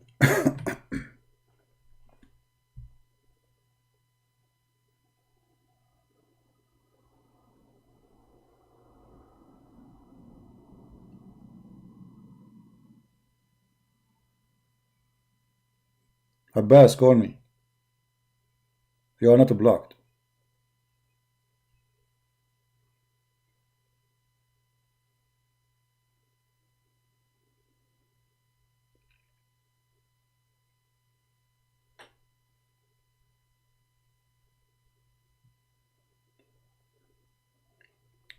We have another Muslim here calling. Let us see. Muhammad Rafi. He hang up.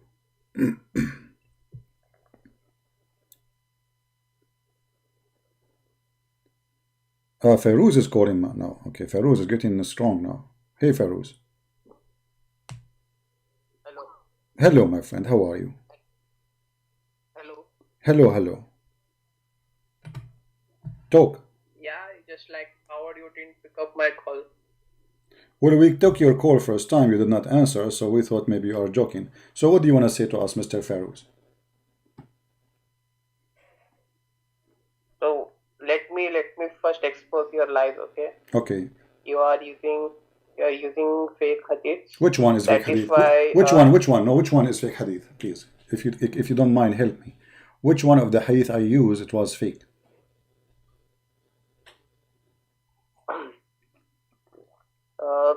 No, listen to me first. I'm listening. I'm listening. No, I'm listening, brother. I'm listening, brother. I'm listening. Which hadith I said it was fake? Because you just said something. You need to prove it. I'm giving you a chance to talk to me. You know, there's long line of Abdul. They want to call me too. So I need you to help me, because maybe there's a fake hadith and maybe I do not know. And you are the ustad. You are the sheikh. You are the one who knows. We do not know. We want to learn from you. So which hadith I showed in the screen was fake?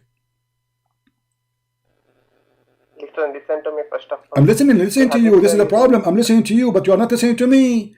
Which hadith I showed in the screen was fake hadith. Otherwise, you have to apologize for being a liar. So either you show me the fake hadith I showed you, or you apologize, say, I am Abdullah from India. I have no idea what I'm talking about. I'm trying to copy Zakir Naik. Ibn editor. Great and print, he take fake hadith. And those hadith proven to be wrong. Show me the fake hadith. Go ahead. Which hadith is fake?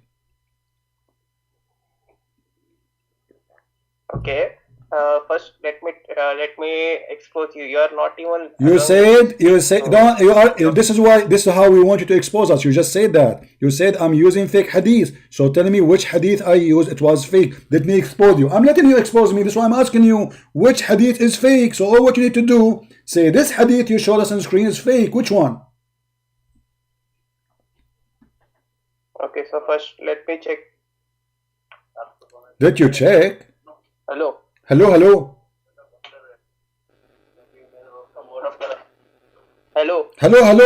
Hello.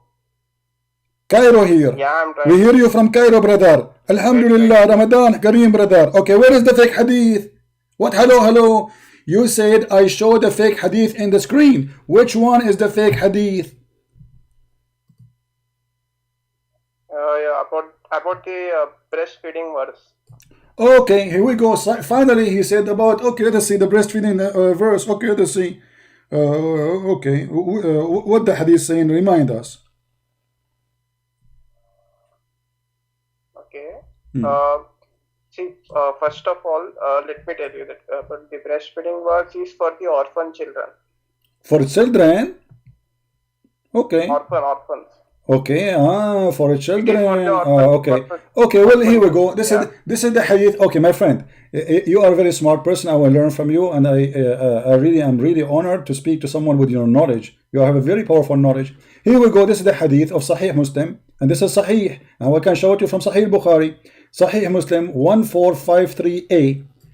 The Prophet said to the woman, suckle him. She said, how can I suckle him, and he is a grown up man? See, this is that is what I told you earlier, that this is a translation and it is not an no problem. Here we go. I will read for you in Arabic. Do you know Arabic? Read the Arabic. Forget about the translation. Translation is not true. Read the Arabic. By the way, translation made by you Muslim. This is a Muslim website. This is sunnah.com. So you are saying to me that you Muslim, you give false translation. Shame on you. Shame on you. I will call the Islamic police for you. I will ask Jibril to cut your tail for lying to us in the translation. Now read for me in Arabic. As long as you claim the translation is false, read for us the Arabic. Here we go. It's in front of you. You should be a joker. You should not debate. You can only read the Arabic for me. You claim that the translation is fake. Here we go. The Arabic in front of you. Read for me. I will highlight for you the line and you read it. Go ahead. Yeah, give me the reference of that. Reference. You said to me the translation is wrong. Do you know Arabic? Read it in Arabic. It says, let me read it for you. Shut up. فقال النبي صلى الله عليه وسلم أرضعيه. فقالت وكيف أرضعه وهو رجل كبير. Do you know what رجل كبير mean? A growing up man. How I'm going to breastfeed him and he's a growing up man? Your prophet, he laughed at her when she said that. Look, she said, how I can suckle him and he is a grown up man. The messenger smiled and he said, I know he's a grown up man. So what you are saying to me, I'm lying. Why are you not showing me the reference? Are you scared or what? Oh, what do you mean show reference? I showed you Sahih Muslim. The first thing I did, I said Sahih Muslim, hadith number 1453a. 14 Sahih Muslim 1453a. Wait, let me check. Check, brother. I will post the link for you, brother, in the chat, so you can open it from there. Open it there. Here we go. I just posted for you. Go ahead. Check it.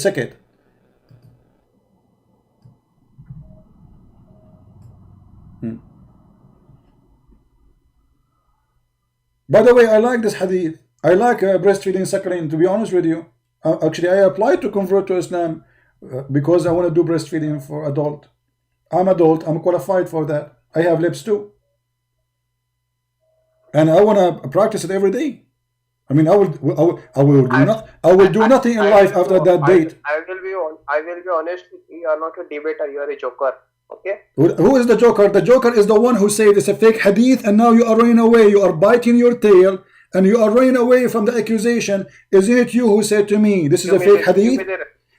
Isn't it you who said to me it's a fake hadith? So who is the joker? The joker is the one who ordered your mama to give her nipples to Usama. But Usama is not the son of the mama. He is the neighbor. Who is the joker? How Usama will suck the nipple of your mama? Explain to me. Osama bin Laden in Pakistan, Afghanistan, and now he been ordered by Allah Messenger to suck the nipple of your mama. Explain to me what's happening. Stop changing the topic and send me. I'm not changing the topic. It's you who mentioned to me this hadith, guys. Isn't it him who said this is the hadith about breastfeeding for adult? It was only for kids. It's a fake hadith. I will expose your lies. And that we choose. I am not the one who chose the topic. It was you. Abdul, it was you who chose it. It was you who chose this hadith, not me. Why you are now saying that you are changing the topic? Send me the reference on Skype. The reference is already there in the chat. Click in it. Here we go. It's in the chat. Everybody can see it. And we can give it to you from Sahih al-Bukhari. We can give it from any website, from any book you want. All of them, they agree that this is Sahih. Sahih. Sahih. And you said that this is fake. Shame on you. Why you are saying it's fake? Are you saying your prophet is fake too? But let me tell you what happened, my friend. Because you're ashamed of your prophet, so you decide to say, this cannot be my prophet. It have to be fake. For if this is true, that means my prophet is a perverted man. listen. The reality is that there were this hadith is compiled by humans, right? It's not compiled by God, so we cannot Compare by, compare what? trust it. What? I don't understand. Hold on. I don't understand. Compare by what? These hadiths is compiled by humans. Hey, the Quran is compiled by human too. Isn't it the Quran compiled by human? Who is Uthman? Is Uthman is God? No. What? Not No. God Who of is the God. one? Who is the one who collect the Quran? The Quran itself describes itself as a hadith. The Quran says the Quran is a hadith, and this is hadith. And here now we are saying that the one who collect the hadith is a human, but who is the one who collect the Quran? No, you are a joker. No problem. Okay, okay. You can call me all the names you want, but everybody is laughing at your prophet, not at me. Here we go. You are in the corner, and now you are the one who accused me that this is a fake hadith. And you said to me, show me the reference. We showed the reference, and the reference even says this is Sahih. We show it to you from Sahih Muslim. We show it to you from Sahih Ibn Najah. So blah blah blah blah blah blah blah blah. All Muslims agree it's Sahih. Why you don't agree? Because you are ashamed of your prophet. Just face it. No, I'm not ashamed. That the fact. Okay, is that hold on. You know hadith what? is Hold on. compiled by I will change the topic just for your sake, just to help you. You are a proud Muslim. Can you prove to us? You see, we have 1,500 people watching right now. Can you show us one thing your prophet he said or did or the Quran? Prove to us that Muhammad is a prophet from God. Okay. See. Muhammad followed the Abrahamic law, so it proves that he is a prophet of God, right? Okay, is the Abrahamic law is to give a breastfeeding for adult? Is the Abrahamic law to have sex with Aisha at the age of 6? Is the Abrahamic law? Is the Abrahamic law is you to go? Is the Abrahamic law you go to your wife's son and you flirt with her? Is the Abrahamic law you say that Allah he order you to commit sin of adultery as you must commit because this is a destiny? Is that Abrahamic law to kiss a black stone?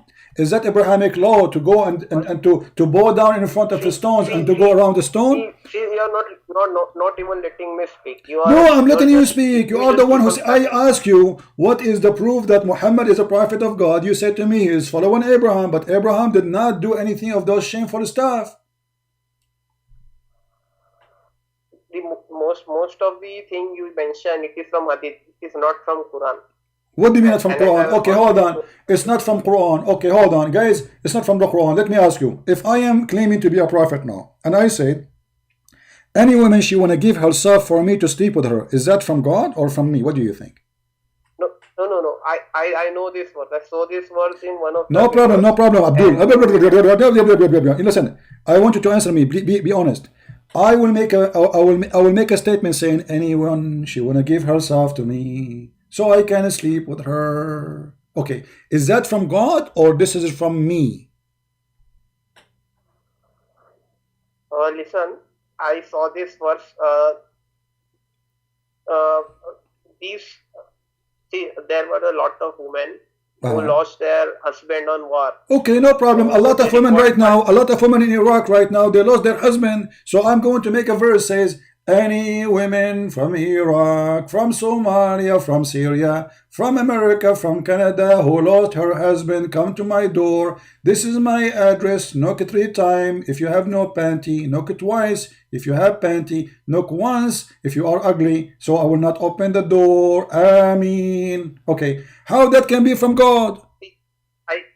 I already told you are a joker. Whether is a joker. If they are a person who they are women who they are widows, he should help them, support them without sleeping with them. Are you saying to me now Muhammad he was doing this because he want to sleep with all the women who lost their husband? He have thousands of men they lost their husbands. See, sleeping with men is not only women also desire to sleep, right? So okay, I get you now. So you are saying those Muslim women, they are very horny and they are very excited, and the Prophet he want to help them. Is that it's called sex charity? So Muhammad he opened sex charity department. Any woman she is hot, you have heat. So come to the Prophet, knock at his door, and the Prophet will do boom boom with you. And this is only a privilege for the Prophet. Is that correct? See, So see what? See what? Why Allah He gave Muhammad a privilege is about his penis. What kind of a privilege? Only the Prophet have the privilege. What about the Muslims? Why Allah did not say any woman she want to give herself to Abdul like you, he can have sex with her? Because you just say there's many women they lost their husband. So Muslim they can do that too. They can help in the mission. Why this privilege is only for the Prophet penis? Okay, so they were not forced to do that. Women had their choice to sleep with the Prophet. So, my friend, hold on. Who is talking about forcing or not? We are talking about what kind of a prophet. He make verses, privilege about his penis, saying any woman she can give herself.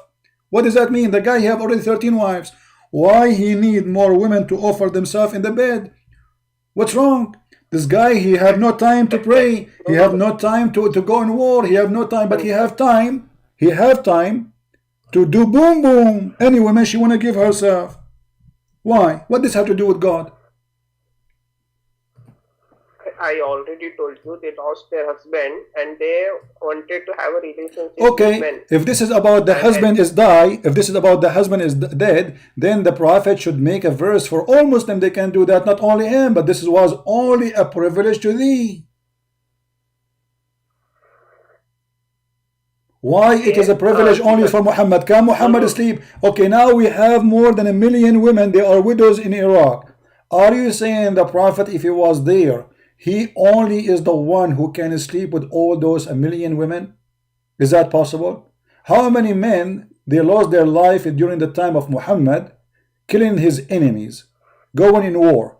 Muhammad, you are saying to me that Muhammad made a verse saying any woman she want to sleep with the Prophet. No, listen.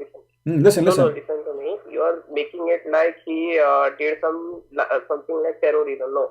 He fought for he fought for God, He wanted to establish true religion and all, because there was a lot of pagan belief during the Prophet's lifetime, and he wanted them to follow the true God, the Abrahamic faith. So he fought with them. The pagans used to sacrifice their children and all like that. You Muslim, you sacrifice children too. You Muslim, you sacrifice children, don't you? Who said you sacrifice children? Okay, if I show you the hadith, what you will say? I have a da'if hadith. What you will say? You will not accept it, right? You will say it's da'if hadith. No, it is not. See, thing is that the hadith is compiled by humans. Quran is a so now so now because it's compiled by a human, so we don't accept it, right? No. See, you're twisting my word. I'm not saying we should not accept it. I'm saying we should accept it if it matches with the Quran. Okay, well, here we go. Okay, actually it's not a hadith, it's a Quran, chapter 18, verse number 74. Your God, he ordered Prophet Al-Khadr to slay a boy so he can be happy. Read it. And he is a Muslim boy. He is a Muslim boy. This is Quran now. What is the point of this? And I'm not getting it. Read it. Chapter 18, verse number 74. This is a Muslim boy. His parents are Muslim family, and he is just little a child. And the Prophet of Al-Khadr, he did the order of Allah by smashing his head in the wall and slashing his head by a knife and play billy ball with it. This is Quran now. What we will do? We will reject the Quran now?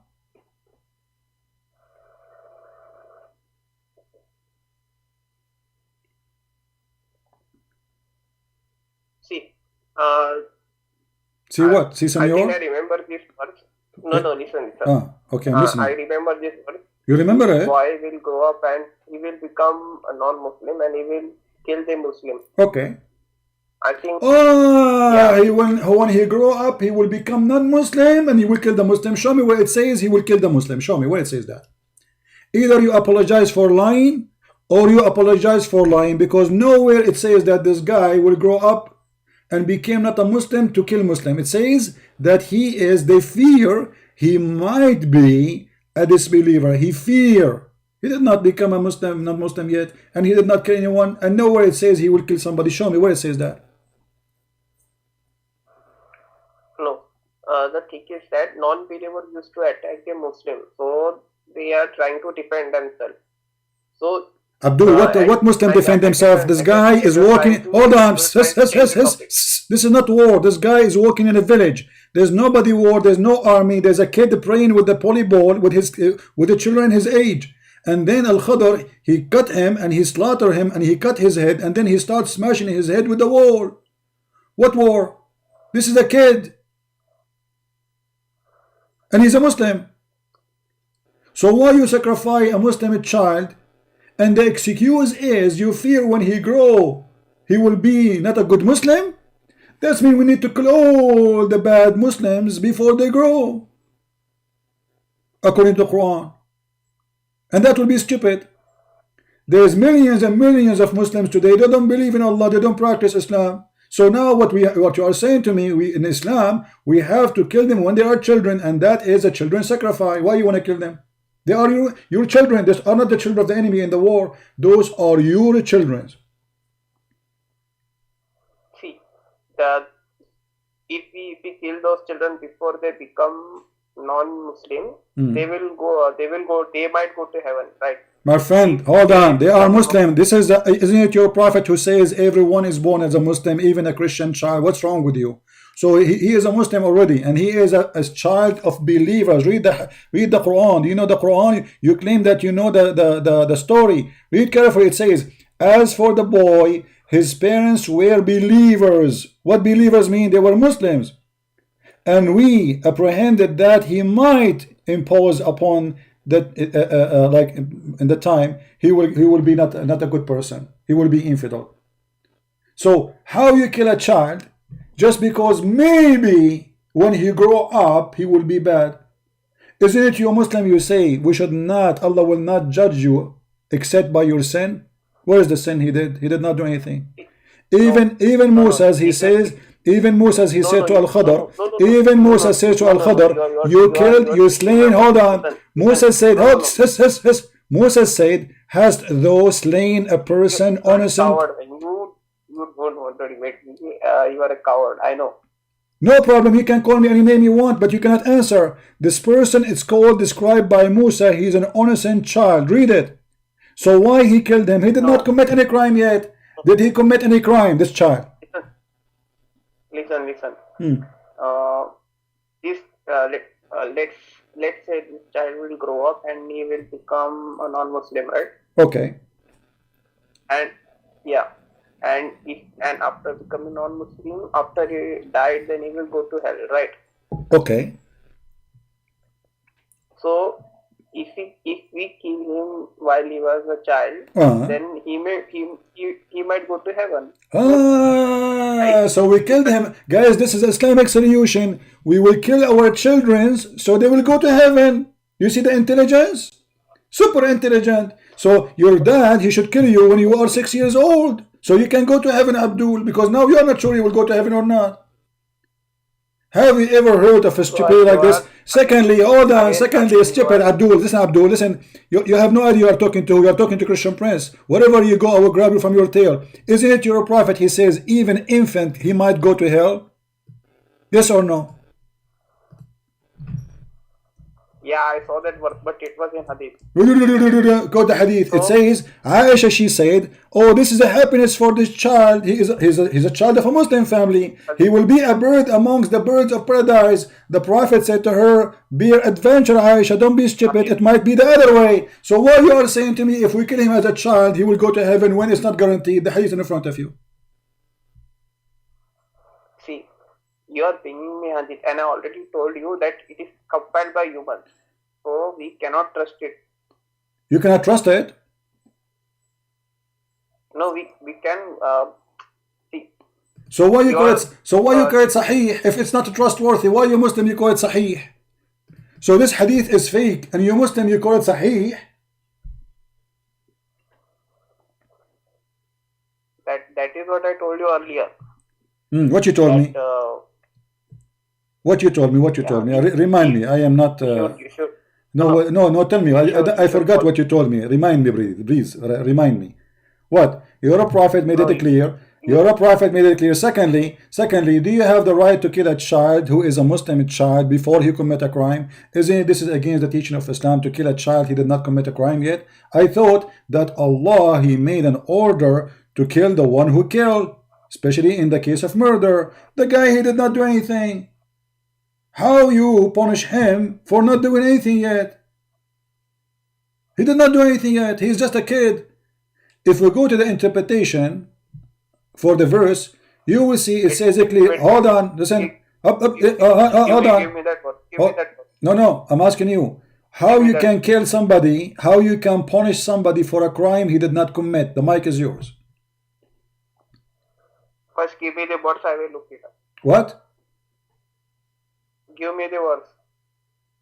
So all this time you are discussing with me, you do not know what verse we are talking about? Aren't you the one who told me I know the verse? No, actually you are trying to twist something, so I want to make sure that you are not lying. I have it in the screen, chapter 18, verse number 71. And read verse number 71 and 72. Wait. Waiting.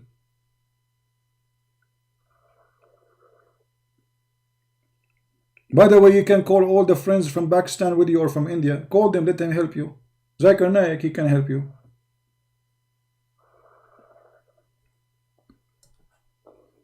Let me call Zakir Naik until you read the verse. They take your time, no problem. Christian Prince, don't call me. Zakir Naik, I have a Muslim from India. This guy, his wife, she's beating him now. What happened? He's saying that the child he was killed. What's happening there? This guy is eating zucchini there. Christian Prince. Let me see it. What? You will let me what? Did you find the answer? See, as I can see, you try to twist some words. Like what? What words which twisted? No. So they knew that he might become a non-Muslim, and so what? If you wanna you Muslim, you keep saying to us, there's no conclusion in religion. The Prophet, he said, hold on, just to show you how you Muslim, you lie to us. Okay, let me ask you, if somebody leave Islam, if somebody leave Islam, if somebody leave Islam, I knew you are lying. You are trying to twist the word. If somebody leave Islam, shall you kill him? I knew you are trying to twist the word, so I expose you. How you expose me? People are laughing. Where you expose me? Where? You just said he is going to leave Islam. So what? And how you know he will leave Islam? Secondly, shouldn't you punish him after he do the crime? And in the top of that, ain't you Muslim? You keep quoting for us the Quran saying there's no conclusion in religion. So now because this child he will leave Islam, you kill him even if he's a child? No, you have been exposed. Let me prove you how you have been exposed, right? Okay, go ahead. First, you said that the child has not committed any crime, right? So, yeah. So I already told. As I have read the source, it tells that the child will become Muslim, non-Muslim, and after non-Muslim used to kill Muslims and all. So Muslim. Yeah. Okay. Hold on.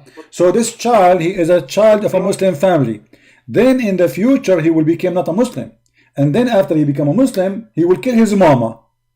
This is what you are saying to me, right? He will kill his mama. No. What? No. His parents are Muslims. His parents is Muslim. He's born of a Muslim family. He's a Muslim child. And now the child, even Musa, he said, he is innocent. He did nothing. Read it. Musa said to him, you slain a boy who commit nothing. Why you killed him? Why you slain a person who is innocent? He's innocent. So what kind of religion you are killing a child of your own and he is innocent, and the excuse is maybe, even the verse says maybe when he grow up he will be not a Muslim. Listen. No, listen. you already know that non-Muslim used to persecute Muslims, right? Abdul, what Muslim, what Muslim? This guy is a child in a village, and he is in a Muslim village, and the parents are Muslims, and now he is playing with his football. He is playing in his football. So imagine, hold on, imagine you have a child, and he is playing with the football in front of your house, and then a guy, his name Al-Khadr, he walked by, he grabbed your child, he cut his head, and then he starts smashing his head on the wall. Justify that for me.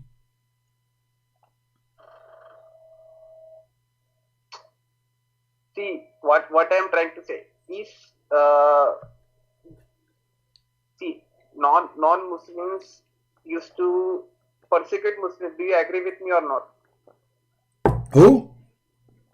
Hello.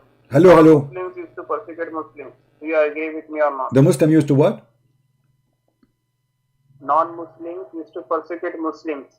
Do you agree with me or not? Non-Muslim used to consider Muslim? What do you mean consider? Non-Muslim used to persecute Muslims. Oh, the Muslim, they used to persecute non-Muslim too.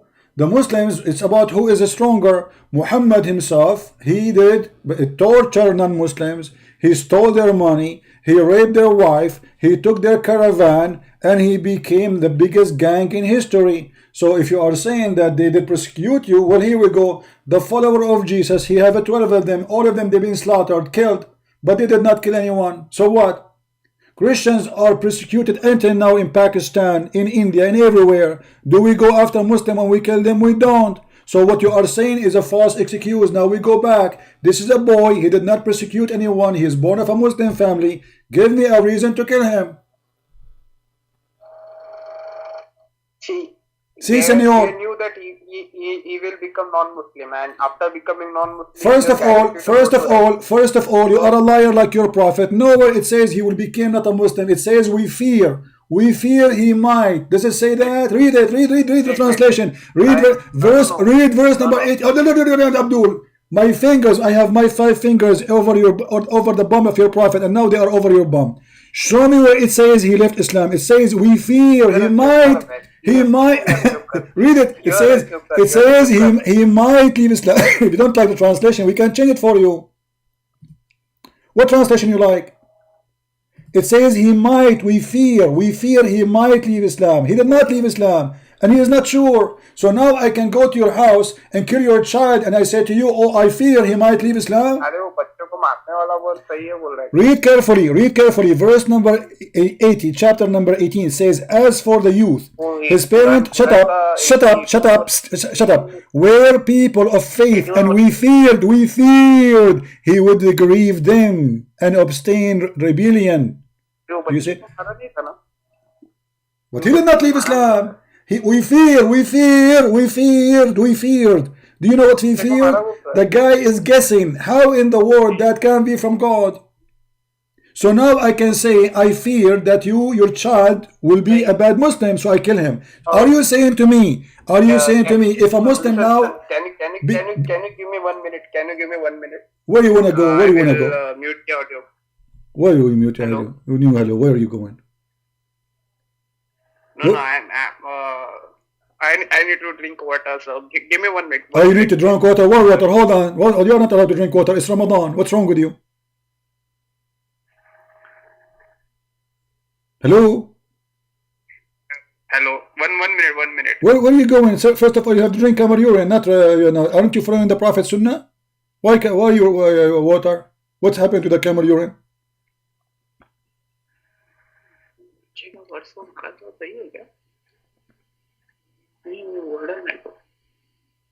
He's not drinking water. He's talking. You see, talking to himself. He's asking his friend to Google. He said to me he would drink water, but he's googling. Look, do you hear it? Google. Sunnah.com. Google. You see, he told me he won't drink water. The liar. You see, he muted me now. Supposedly, he don't hear me, and he think we don't hear him. Stupid. He said he will go to drink water, but he is asking somebody next to him.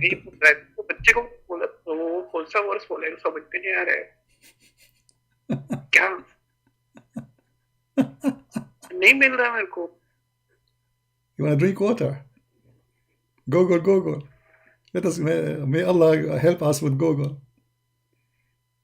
अरे तू एक काम करो, कुरान का verse बोल रहा है ना, I want to drink हदीस water. हदीस में I want to drink water. तब तब All of this is drinking water, by the way. में क्या? I mean, do you hear the water? हाँ नहीं मिल रहा है। अच्छा हाँ तफसीर में क्या? This is water in Islam, by the way. When they say I want to drink water, it's mean going to Google, search for tafsir. This is water. I want to drink water. नहीं ये झूठ बोल रहा है, नहीं झूठ बोल रहा है। ओके हाँ ठीक है मैं बोलता।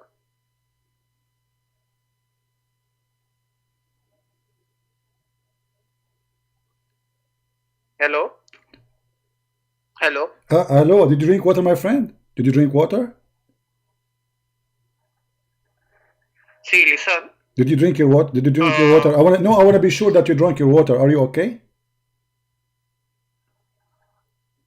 See, don't change the topic. Did you drink? Did you drink water? Did you drink water? Yes or no? You said you would go to drink water. Did you drink water? Yes, I drink water. You are a fraud and you are a liar. We were hearing you, you idiot. You did not go to drink water. You were talking to the guy next to you, asking him to search Google, open tafsir, open sunnah.com. Why you lie?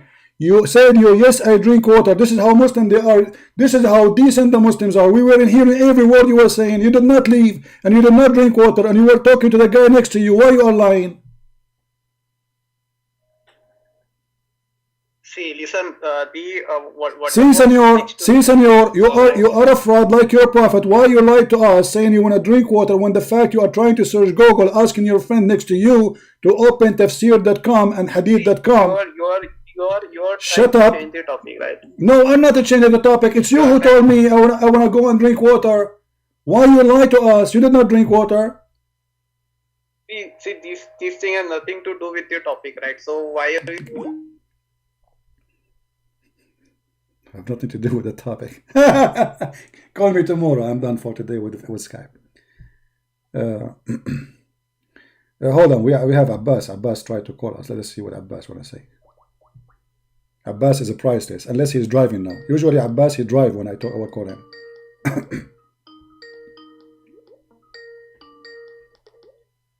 Hello, Stevie. Hey Abbas, how are you, my friend? I'm very well. No, long time no here, man. I really miss you. What do you want to say to us, Abbas? Go ahead. Yeah. Thanks for unblocking me. You're just chatting with a gentleman earlier, and you raised an important point, and you normally use a lot about this breastfeeding thing. Can I say something about that? Sure. Did you practice breastfeeding yourself or you don't? I'm not supposed to. Why not supposed to? Why are you saying your prophet is not being a good person? No, that's what I'm going to explain. Your understanding is twisted, I believe, and that's what I'm going to try to prove in short. Okay, go ahead. First of all, you know that particular hadith about Salim. This hadith has a counter hadith to that as well. All right. Which is about Aisha explaining same thing to the wives of the Prophet. And you know what the wives said? What the wife said to Aisha, you are wrong. It was only in the case of Salim and nobody else. Okay, That's my point. Abbas, can you stop please and tell me what the wife of the Prophet was practicing at that moment? Nobody practicing anything. Aisha was suggesting them to do that. So Aisha, she was not ordering anyone when to enter upon her to go to her sister and her nieces so he can see her, right? Did she do that? That's right. Hadith says that. Okay. So Hadith says okay. So the Hadith okay. So the Hadith says that Aisha, she was ordering her nieces and her sisters to give their breast to a stranger in case he want to go and see Aisha. Do you agree? That's right. I agree. Okay. And so why Aisha was doing that? You Muslim, you claim that the most. Okay, your prophet, he says, "Khudu dinakum an hadhihi al-humayra." Take your religion from al-humayra. So your prophet now was wrong because he should not take it from Aisha. We should take it from the other wives. So look what you just did. You just admitted that your prophet, your prophet made a mistake. Say it. Did your prophet make a mistake when he says take your religion from Aisha? Sorry, can you hear me? I hear you. Did your prophet? Okay, because I'm trying to mute the YouTube. Sorry, okay. Because I'm did your prophet? Did your prophet? Can you show me the hadith which says that about Umaira? Sure. They Here we take go. the religion from Aisha only and not from any other wives? All right, no problem. Let us see. Let me get you the hadith. Give me a second, please. While you're looking for the hadith, can I make my point? No, here we go. The hadith is in front of me. Let us see. Is there the Muwatta? It doesn't matter where it is. I mean, it's going to make a no. You know me. It matters to me where it comes from. So what? Hold on. What does that mean? What does that mean? I am not going to justify a weak or non-authentic hadith. I'm not obliged to justify that. Okay, so what we would do now? I'm not, so what we will do with this hadith? So what we will do with this hadith? Are we going to go through the source? Our yardstick is the Quran. Then come Mutawatir Hadith and Sunnah. Yeah, and then come the consensus of the Ummah. And then comes any other hadith which is, if it backs the Sahih Hadith and the Quran. Okay. So you can't just... Okay, so hold on. Okay, so when your prophet, he says, okay, you Muslims, I can show you tons of videos made by Muslims. They say the prophet, he married Aisha because Allah inspired him that she have a great memory and she can preserve what the prophet said. Do you agree with that or not? I will ask them that question. Where do you learn that from? So now each time I say something to you, you say I'm going to go and ask. So why you are calling me? No, but what are you saying? You're quoting some Muslim. Are we going to the sources, aren't we? Are we going to the Quran and Sahih Hadith and Sunnah? So you are telling me my friend. Watch some video, okay, let me ask you. Do you accept only Sahih Hadith? I heard Mutawatir number one. No. Hold on. Mutawatir. As an example, you Muslim, you say the Prophet said there's no difference between the black and white. Is that Sahih Hadith? No difference between black and white? Yeah. Oh, you mean the last khutbah of Muhammad? Yes. Is that Sahih Hadith? I don't need a hadith to know that there's no difference. It is not. No, you need to know. So why you lie to us Muslim? You say this hadith when it's not sahih. So why the one is not sahih suddenly is accepted just to fool people? And now I'm asking you, when Aisha she ordered her sisters to do breastfeeding for adult for others, why Muhammad, he did not tell Aisha, don't do that? Can you show me where Muhammad said to Aisha, you are wrong? Why the wives of the Prophet, they waited until Aisha, she's practicing this with everybody, and then after Muhammad he died, suddenly those women, they have mouth to open. And how Aisha is wrong, and is she going to go to hell for practicing that? Okay. I'm going to make 2 points here. I hope you give me a chance to speak. Go ahead. First of all, so you are just telling me right now, you know Aisha better than the wives of the Prophet who was with Aisha at that time, and you know Muhammad Sallallahu Alaihi Wasallam's teaching more than the wives of the Prophet Sallallahu Alaihi Wasallam. That's the first one, because they rejected Aisha. They say, Aisha, no, you are wrong. That was only for Salim and nobody else. That's okay. First point. Shall we reject all the hadith from Aisha based on this? Because hold on. Shall we reject the hadith of Aisha? Shall we reject the hadith of Aisha? Hold on. Shall we reject any practice of Aisha? Yes or no?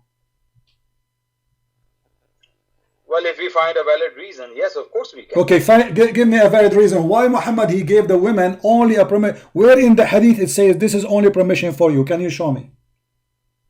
No, that hadith, what I'm talking about, the wife said to Aisha. Okay. You want me to show the hadith? I know the hadith and I will show it to you on the screen. This is not the question. You know that. This is not the question. Let me ask you, did Allah send the verse in the Quran? A verse in the Quran for breastfeeding for adult? There is no verse in the Quran for breastfeeding of the adult. But there's no verse, but did Allah send the verse? Nope, definitely not. What you're quoting is... you're quoting the one the goat ate the Quranic Quran. Is that what you're talking about? The goat ate the Quran? Is that what you're talking about? Doesn't matter, the goat or not. We can show you the hadith where it says that Allah, He sent. Here we go. This is a hadith and this is a Sahih hadith. It says that the Quran used to contain it was sent down in the Quran, was sent down 10 known suckling, made marriage unlawful. Afterward, they were abrogated by 5 ones. So why you are lying? Okay, sure. Can you put the hadith on? Here we go. I will put the I will send the hadith for you in the chat, and I'm showing you the hadith in the screen, and I will show you more. This is just one. We just started. Let us go to the second one. Hold on. Hold on. Yeah, hold on. Yeah. Here we go. This is Sahih Muslim. This is Sahih Muslim. Okay. It was revealed in the Quran. It was revealed in the Quran that 10 clear suckling make marriage unlawful. Do you see it? And it was abrogated by 5 suckling. This is Sahih Muslim. Are you going to say this is da'if? Hadith number 1452A. Let me read the hadith. Can you put on the screen, please? It's in the screen. Reported that it and I'm posting the link. You can open the link. It had been revealed in the Holy Quran that the 10 clear sucklings made the marriage unlawful. Then it was abrogated by 5 sucklings, and Allah Apostle Sallallahu Alaihi Wasallam was disappeared somehow. Okay. May I make my point here? Go ahead. Understanding of it. Go ahead. Is that sahih or weak? It's a sahih hadith, and I'm not rejecting it. Okay, but a second ago you said to me there's no such a thing came as Quran as a breastfeeding for adult. Apologize for speaking without knowledge, my friend. May I reply? No problem, but I want you to apologize because you said to me there's no such a thing was in the Quran, sent as Quran, 10 times breastfeeding for adult. You said that. Everybody heard you. Apologize, please. No, I'm answering you now. I'm answering you. No. Before you answer, because you accuse me of lying, when you say there's no such a thing, it means either you telling the truth or I am telling the truth. So now, who was telling the truth? Is it Quran? Okay. 10 breastfeeding or not? Say yes or no. When I said no, because you are implying that we're talking about adults, the women going to give their breast to adults. Well, this is for adult. This is for adult. This is for adult. No, this. Okay, hold on. This is not. No. I want you to show me. I want you to show me any verse saying that 10 times breastfeeding it was not for adult. Do you have a proof?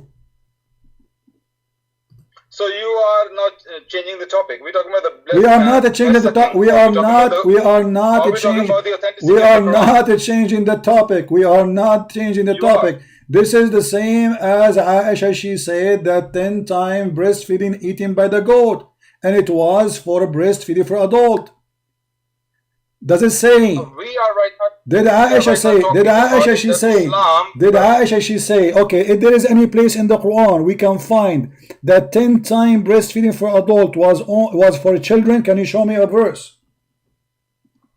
So you are saying which is authentic, hadith or the Quran? Now you're changing. I am not. I am saying the Quran is a fraud and the hadith is a fraud. This is not my topic, my friend. I am here to prove that both are fraud. This is not a question. You said this is about the children. Can you show me the 10 times breastfeeding for children in the Quran?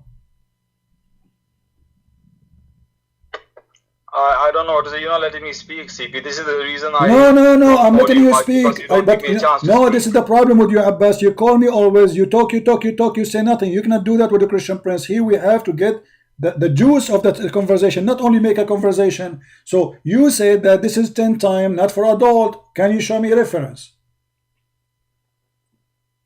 Every time I speak, you just talk over me. So I'm not talking about. I'm saying, can you show me a reference? Say yes, and show me the reference. Okay. The reason when I said no. Don't give me a reason. Say I have reference. Say I have reference, and show it. Go ahead. Say I have reference first.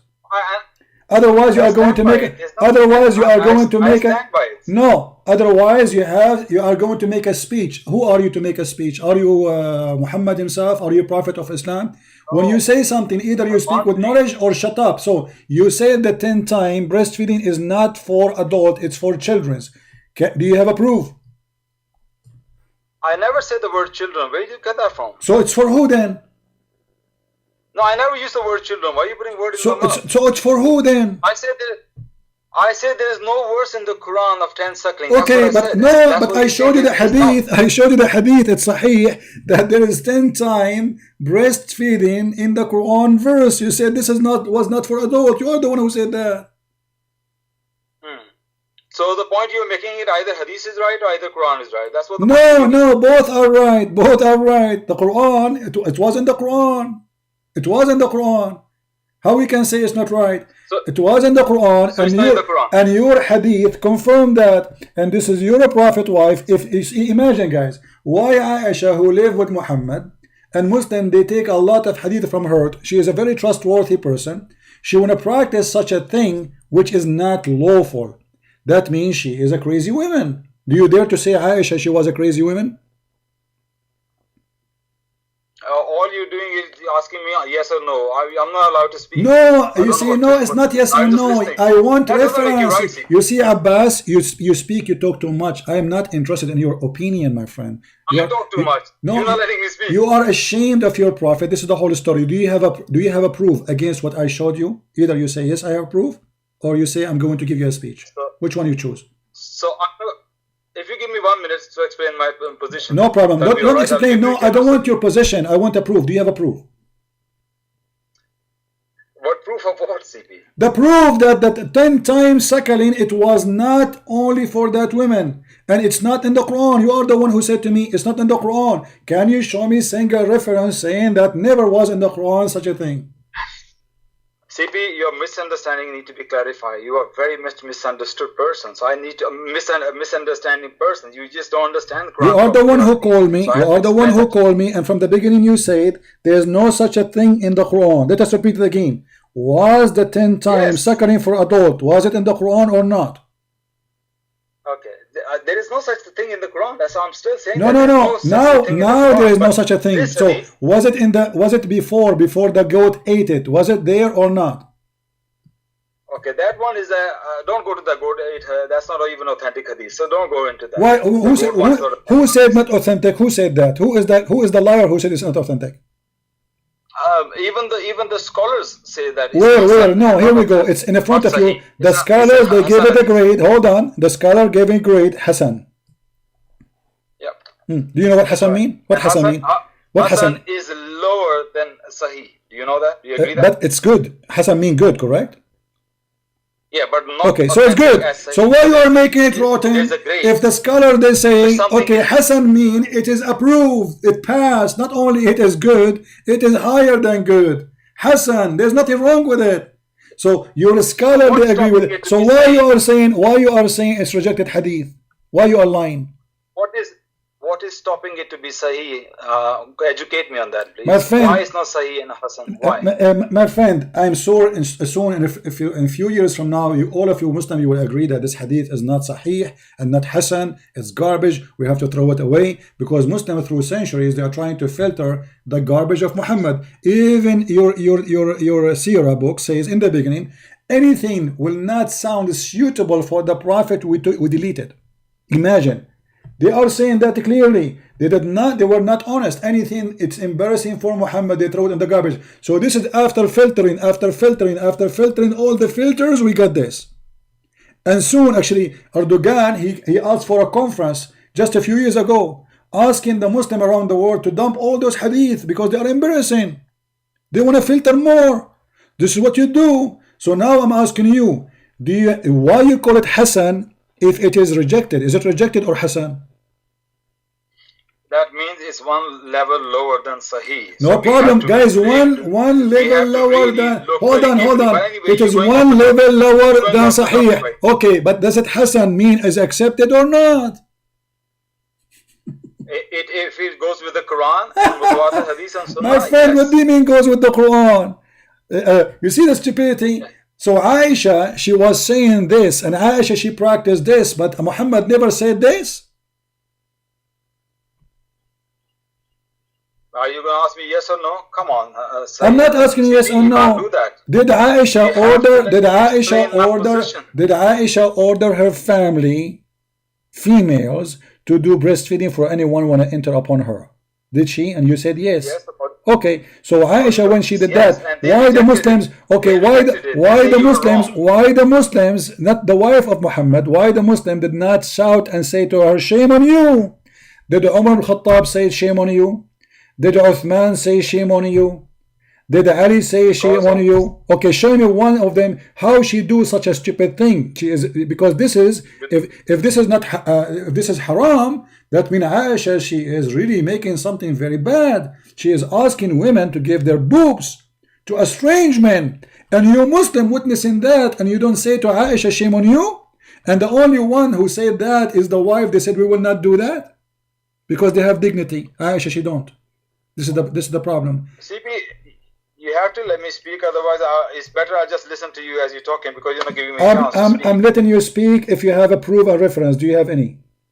You are not. I'm just telling you, you have to understand Islam holistically. You can't just pick and How choose. holistically? Okay, hold on. When your prophet, he said to the women, "Give him your boobs," and she said he is adult, what your prophet was doing?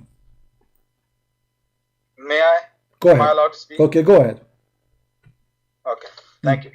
And the same prophet told Aisha radiallahu anha, when there was a man in her room, and she say, "He is my foster brother," and prophet says, fosterage is only from hunger, meaning only if it's a baby, then if he drank the milk of the same woman as you did as a baby, then he's your brother, meaning he's indicating that this breast suckling cannot be possible if you are over the age of as a child. Okay. So when you drink milk as a hunger and not so for why some he other ordered reason, the adult that women? is the only Why he ordered? Hold on. So why he ordered the adult women to give her boobs to the adult man? No, that's right. That's a very good point. Now we come back to the point of Salim. Situation of Salim was unique. Why? Because this couple, they had him little as a child. Since he was a child, they adopted him as a child. So he was their like son, known to them, known to the house. So that situation was unique, and that's exactly what the wives of the Prophet was telling Aisha. His situation was unique. It was only for him. Okay, so I will yes, go with you. He was as a grown-up young man at that Okay, time. I will go with probably you. a The man teenager, now, hold some on. Okay, Abbas. So now let us say you adopted a child in your house, and now he is growing in my age. I'm 18 years old. And now you order your wife to give me her boobs. What that will do? Why you say 18? It says a growing man. 12 or 13? The hadith says no. It says a growing man. The hadith says he is a growing man. And in those days, grown man meant the one who has puberty. Hold That's on. a grown man. No problem. A growing man is a growing man. Don't stop lying. It doesn't say the Grown man, age. yes, that's right. It says a growing man. So he is a man. So now the question is, Grown. what that will do? The man now is a growing man. What that will do to the relationship between the wife of the man and that man who live in the house, who is a stranger. He is the child of the house. He's like the adopted son. Doesn't matter. Okay, hold on. First of all, it's forbidden. First of all, it's forbidden to adopt children in Islam. Secondly, what have to do even if I adopt a son? Why my wife now? The husband have a jealousy. The man is already upset because there's a person. You see, this is a proof that lies Muslim. They say to us, if this person considered as a son, why the husband is jealous from him? I see in his face karaha. He is upset from seeing this man in the house. So what the solution is? Give him your boobs. Okay, now I'm asking you. After the woman, she gave the boobs of her boobs to this growing man. What happened according to Islam? Okay, so this husband was jealous. It was his prerogative. He was jealous. Not everybody would be jealous as well, but he was. So solution for that was, since he was your child, he think you like as a mother, but just feed him, give him your breast. And I'm not saying he was 18. You're saying he's 18. It's possible that he was 13 or 14, and some beard came out or some hair or beard come out. So for his unique situation, it was given. So that was appropriate for that, because he was like their child. Okay. So it was not so okay, hold on. He is already like their child. So what after she gave her breast to the man? What happened exactly? Nothing happened. She's still a stranger. According to Islamic scholars, I can show you the reference. According to Islamic scholars, breastfeeding for adult does not forbid the man from marrying the women. Yes or no? What? According to You're a Islamic false scholars, prophet. Sunni scholars, hold on. According to Islamic scholars, doing breastfeeding for adult will not forbid the man who you did the breastfeeding for him to marry the women who breastfeed from her, because only in a young age that will be forbidden for the man to marry this woman. But if he do it later, that will not be considered forbidden. So what's the purpose of this? So according to you, what you say, Sunni scholars said, if any man do a breastfeeding to any stranger woman, they can still get married. That's what you're saying? They can still marry, yes. According to that Sunni scholar. Yes. Did that Sunni scholar was giving any references Sure. about that? Okay. Was he giving any reference that this is how it is? Even if you breast suckle, you still can get married. What Okay. was the reference he was quoting? Okay, let us I would have asked him that question. And you see, I'm not only asking questions to non-Muslims.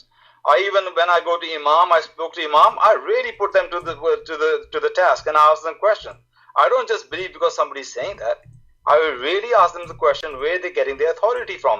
And I know many Muslim scholars, they make up things as well, or they can be wrong, they'll be sincere but wrong. But we have to go back to the sources. All right, my friend. Now, Abbas. You're not giving me a chance. Let us not to waste time. Here we go. I will show the fatwa in the front of the screen. The fatwa is in Arabic, but I'm going to use Google Translation if you don't mind. And I can post the link. No, just tell me the reference. Tell me the reference he gave. Fatwa. No, I will show it on the screen. I will show it on the screen. Here we go. You can search it yourself. Fatwa number 391. Sorry, is 01.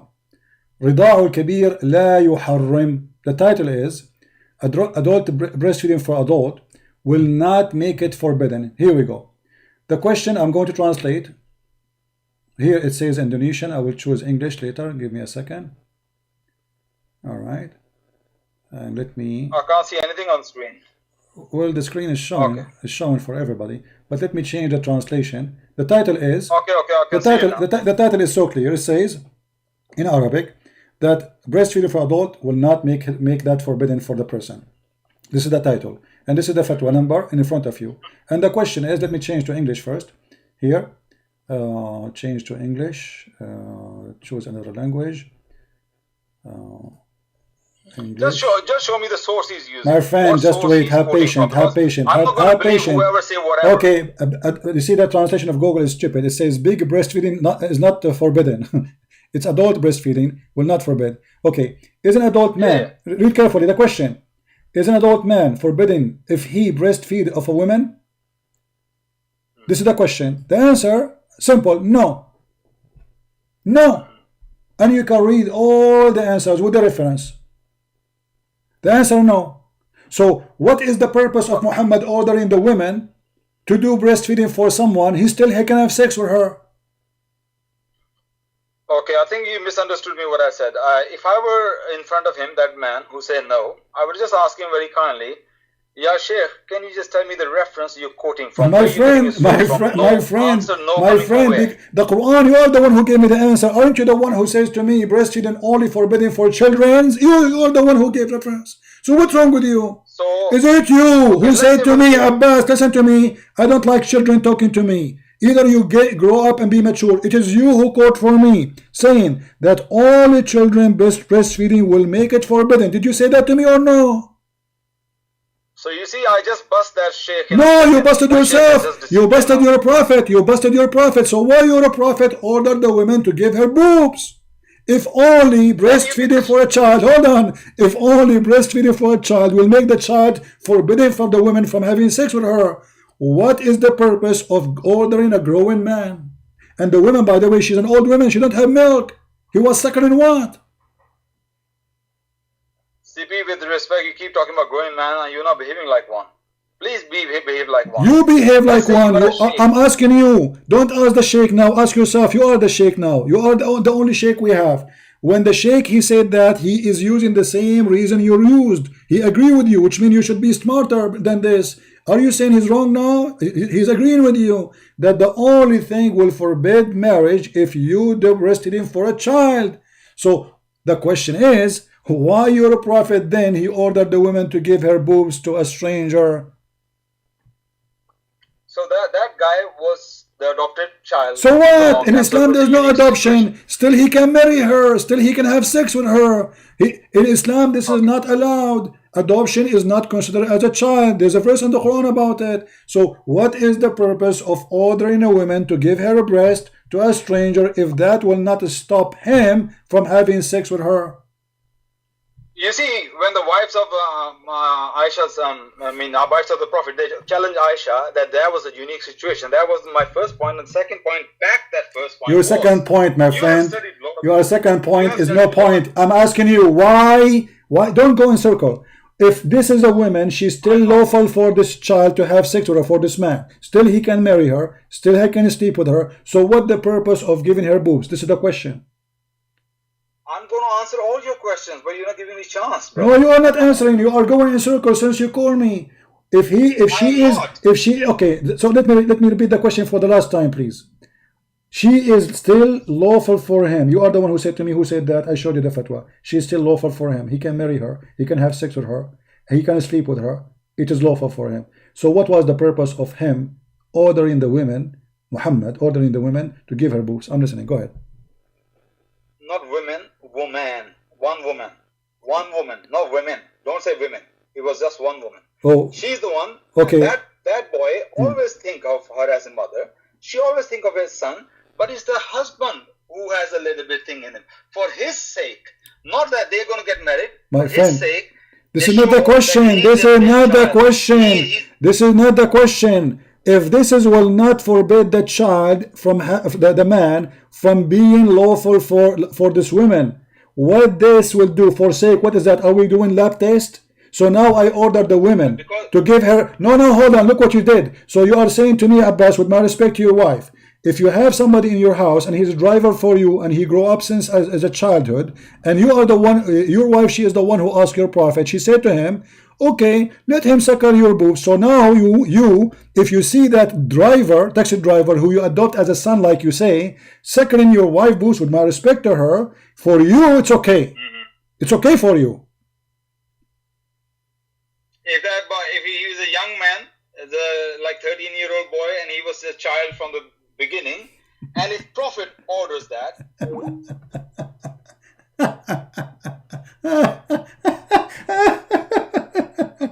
Take care, Abbas. Take care. It was nice talking to you. I really miss talking to you. Unbelievable. Oh boy. And you know the funny, Allah will send the verse in the Quran just for one woman. One woman. Only that woman. All the verses by the Quran, by the way, it happened because it was an incident about one person said something. So if we go by your scale, that means everything Muhammad he said, it was only for one person.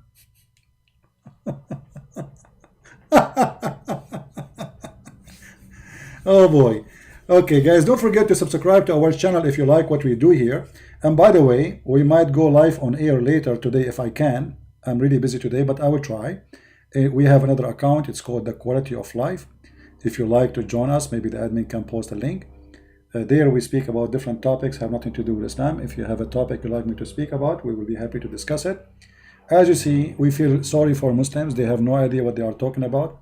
They are just desperately trying to defend a religion which nobody can defend. Islam not only a fraud, Islam is a stupid religion, literally. Made by a fool for the fool. And if a fool like Muhammad can fool you, how fool are you? As simple as that. How a human being can be convinced that there's a God who will make his penis endless? How a human being can believe that there's a God, he promised me women with big boobs? How a human being believe in all the stories of Muhammad? Shaitan will fight when you pray. Shaitan, he put his fingers and he go inside your anus. Shaitan, he wrap himself around your penis. Shaitan will sleep in your ears. He will piss in your ears. He will sleep in your nose. When you do yani, Shaitan, he jump in your mouth. Who is going to believe in this garbage? If a fool like Muhammad was able to fool you, how fool are you? Wake up. Wake up. We are in the year 2020. How in the world someone can be followed like Muhammad? The women, she don't even have milk. Suckling what exactly? And how that will stop a man from being thinking about a woman? Since when, if a woman she gave her breast to a stranger, that will make him behave? I want all Muslims to practice that. And Aisha, she practiced that. And none of the Muslims oppose her. Real Muslims, not the wife. Aisha, she is the most powerful wife of between the wives. The rest are not just names. The one is in control. Her father is the caliphate. How come her father did not say to her, shame on you? You are ordering your nieces and your sisters to give their boobs to strangers, and I am Abu Bakr watching. This is what you are saying to me. Abu Bakr was watching his nieces, his daughters, the sisters of Aisha, giving their nipples to strange men, and he did not oppose it. This is what you are saying. Aisha in control. Aisha, she made a new Islam now, according to you.